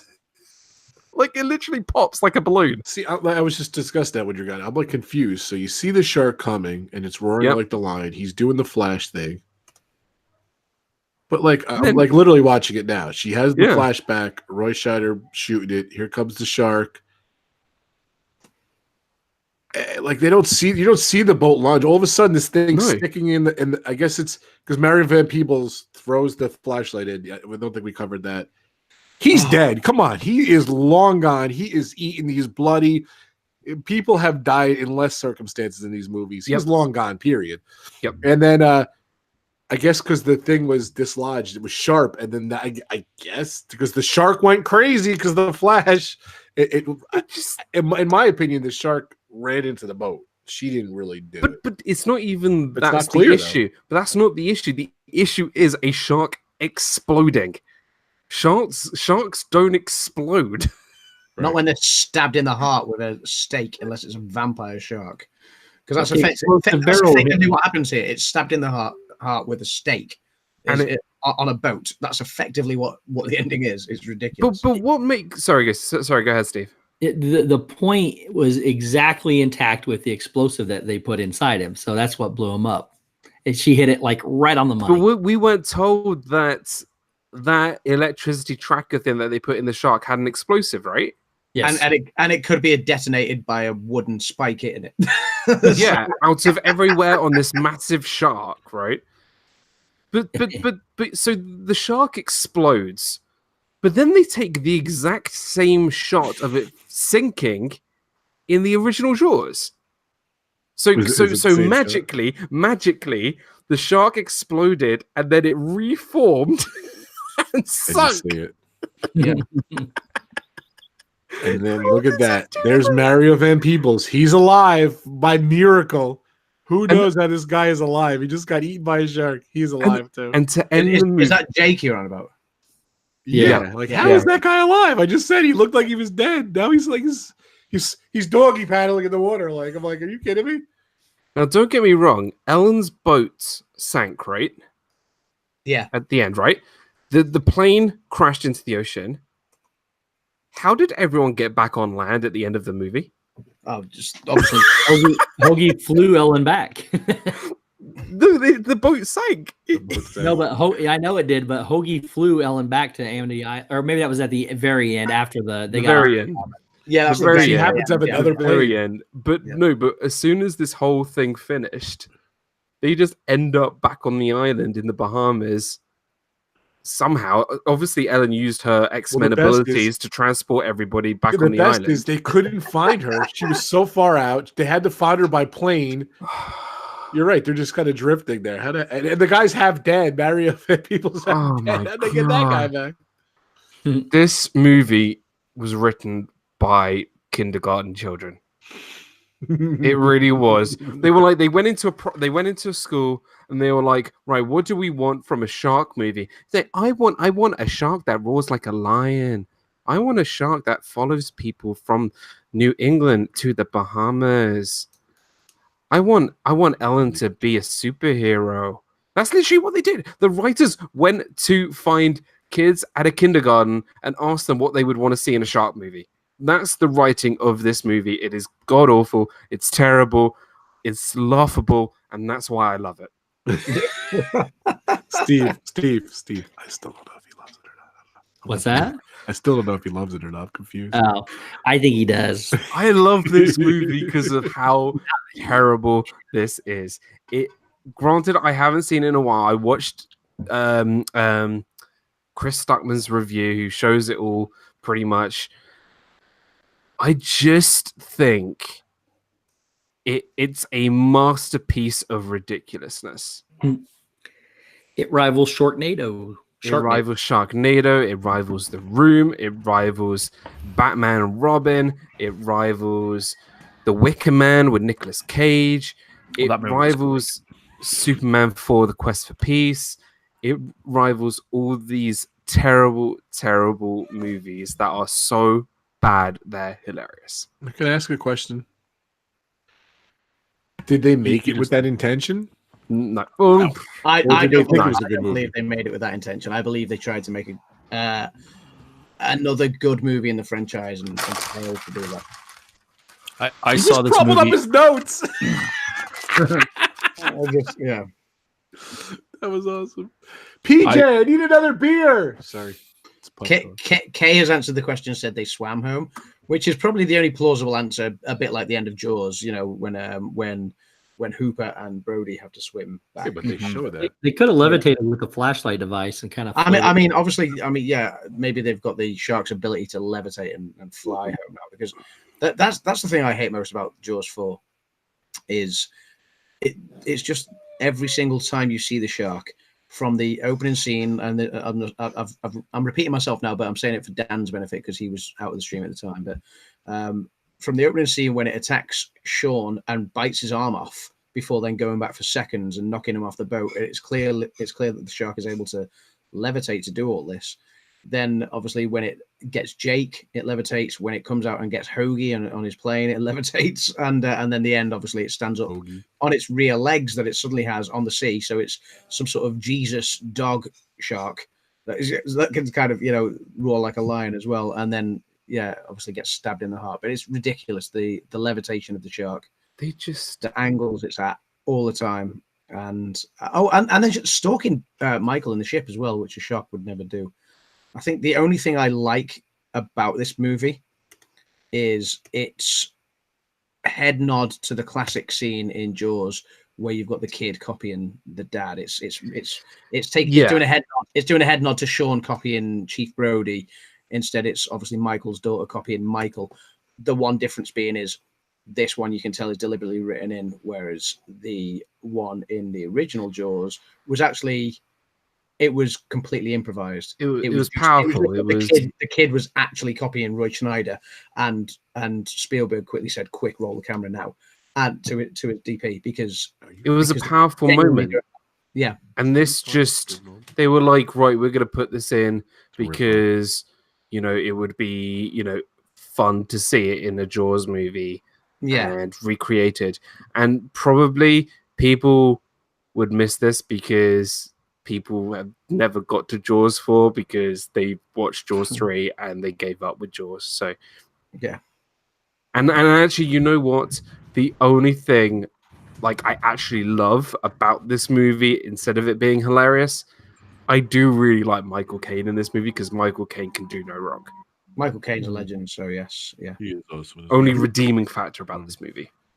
Rachel's saying they better not make another Jaws. Rachel, we want another Jaws. We'll bring it. We'll take it. Who would be against another They Jaws? did. It's called the Meg. Kay Atwood says for most shark attacks, they take one bite. I believe we taste really bad, and the shark spends the rest of the day after an attack trying to get the taste of human out of its mouth. That's funny. I have heard that. Now I'd love to know who has determined that we taste bad to sharks. I mean, I have heard that before on several different occasions, that apparently we don't taste the best to sharks. I'd love to know which shark told them this. It's actually, I prefer chicken. You know what I mean? No, I think we taste great because the shark in Jaws the Revenge was like, hey, to the three buddies, you killed my friends, so I'm going to kill you. So yeah. Dan touched on what is the relationship between the sharks and all the movies though? Like they're buddies? Like I don't think there's a. I don't think so, but it just felt like because of the revenge, because the premise of this movie and saying this time it's personal, they're pretty much saying, "Hey, you killed my buddies, I'm gonna come kill you," even though they weren't buddies originally. I noticed too, I'm not a prude and I do curse, obviously, but I noticed there was like all this weird, just like random cursing in all the movies. Did you notice that, Adam, that you don't really kind of hear it in like modern movies? I don't know. Like the kids trying to be cool, like it just was just weird random cursing. I don't like in all three of them too. Michael Caine saying "holy" in the movie was great. That's fine, but like the kids just for no reason they just curse and whatever, and it's just I don't know. Yeah, but they kind of curse there at the wrong times as well because they curse at the wrong times, just to curse. I'll be honest. If I was out in a boat at sea and a shark attacked me, of course, I think every expletive under the sun would come out of my mouth there and then. But instead, all I've seen in the films is the one thing that got me with Jaws 2 was the ridiculous levels of screaming from one particular character, which was Jackie, the cousin, Michael's love interest, who didn't stop screaming, and there was nothing else. And then you got one girl that's sitting there praying, and the rest of them are kind of genuinely kind of panicking and trying to get each other together and saying, "Look, we need to get out of this." But that was the one thing I noticed. Like none of them kind of used any profanity at that point when they're getting attacked, which is the time everything's gonna fall out your mouth, essentially. And that would probably be the same in all the other movies. What I loved on Jaws 4 is I didn't love it really, was it's the moment Jake gets got when the shark decides to grow wings, fly out the water. So take Jake at a horizontal level, go nom nom nom nom nom nom nom, gently lower him down into the water. Still think about it for a minute, on top of the water before eventually sinking in. Which sharks don't do. They're kind of boom boom boom gone. And it's the as they do it all in slow motion, and you've got Ellen Brody and Michael Brody going no, but you don't hear the no. It's kind of done with the score. It's done with the orchestra in the background, and it's really really terrible kind of music over the top to try and over dramatize it, and it's terrible. all four different scores, they all have the Jaws theme though. Oh yeah, they all but that's the same with you see that with a lot of franchises that they like the Jurassic Parks, they will all use similar parts of music, even though it's they do that, even though obviously you kind of always pine for the original because the original is the classic. Any closing words on Jaws for The Revenge? I love it. No, I do. I do. Yeah, Dan loves it. Yeah. I love it so I can watch Dan rant. That was a 45-minute Dan rant. Sorry.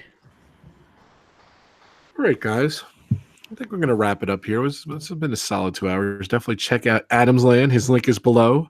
Partner Channel Extraordinaire. Power Channel. Brandy and Dave. Check those guys out. Amazing videos. Thanks, Rob. Words. Disney Dan the Man. Check out his channel. He's getting his hours in. Yep. Steve. Thank you so much. Definitely check out Steve's World. The other plugs. Definitely check out This and That on Shep's channel tomorrow. These two guys are on their awesome show. And Disney Fiasco. We have a topic this week, Dan. Dave, are you good for this Saturday, as we discussed? I believe so. So we will be doing our favorite lounges. Ooh. Yeah, buddy. Ooh, nice. We've been waiting to do this for about 3 weeks. So It's true. So we will be doing our favorite Disney World lounges. It's going to get me pumped for my trip here in a few weeks. Oh, Nice. yeah. Nice. Yeah, buddy. Adam just put out those 2 videos this weekend too. Go check those out. Of course, Yeah. a lot of stuff going on his channel too. Just all great channels. Definitely check out all these great guys. All the links are below. Definitely check out my sponsors, D&G Explorers. Those guys are awesome. All my partner channels, all my power channels. Shark Week's all week. The schedule is below. So tomorrow we're going to be on Disney Dan's channel, 4 p.m. Eastern time. Thursday, mega hangout here, 6 p.m. Talking about Jaws. We're going to bring out all the Top Guns here. I believe most of you guys are going to be here. I know it's tough for Dan and Adam because it's late, but I believe Adam might stop by later. So When's this? Sorry, this Thursday. is the Thursday 6 o'clock one. So Thursday, yeah. See, I'm in Thursday. London. I'm in London all day with work on Thursday. I think I've got to set off on a train at like 7 a.m. to get there, and I won't be back until about 11 p.m., which is roughly what time you're thinking to go live. It's 6 p.m. Eastern. Okay. So Thursday. I might be late in, but I'll be here clutching beer Okay. because pub. So I will be there. all right, Yeah. great, Jen. Very cool. So that's Thursday, 6 p.m. And then, of course, Pub Talks back again, 4 o'clock Friday, talking about shark-inspired movies. It's so awesome. And I think Walt is going live. Right, Steve? What is this topic tonight? He's talking about top 10 Arnold Schwarzenegger movies. Oh, yeah. It's Nice. Get to the chopper. Get to the chopper. Put that cookie down. visiting there. I just posted the link for That Mouse. would be- if you Definitely want go to- check out his live stream. I didn't want to step on his thing. He starts in 2 minutes. Everybody got to stick around. I don't know, guys. That went really well. I really loved it. It was really fun. Thank you so much, Disney Dan, for the 45-minute rant on your favorite movie. I'm Thank sorry. you, Steve and Dave, for hanging in there, and you know, just you chimed in. Thank you guys so much. It's so much fun. And of course, thank you so much as usual for the pub. Another good time at the pub. Thank you guys so much. Anything else, guys, before we're out of here? See you back in the pub on Thursday. Yeah. Stop whining. Thursday. Friday. Adam's never missed a pub talk, and I know he might not be able to make it, so it's not a pub talk. Pub talk's on Friday, so but it's just a Rob hanging out about Jaws. Making an exception. Exactly. So, all right, guys, at the 1 hour, 59 minutes, and 59 second mark, just like Adam would do, we're gonna say we're out of here. That's a joke, by the way. So, thank you guys so much. So much fun. Thank you guys. I think it was fun. Night 2 of Shark Week, RobFuz Shark Week 2, The Revenge. I can't even say it. Is in the books. Thank you so much. We'll see you tomorrow on Disney Dan's channel. Link, I'll show that camera. Link is below. We'll be over there. I might be premiering a little surprise video tomorrow during the day. Check that out on my channel. You'll see what it is.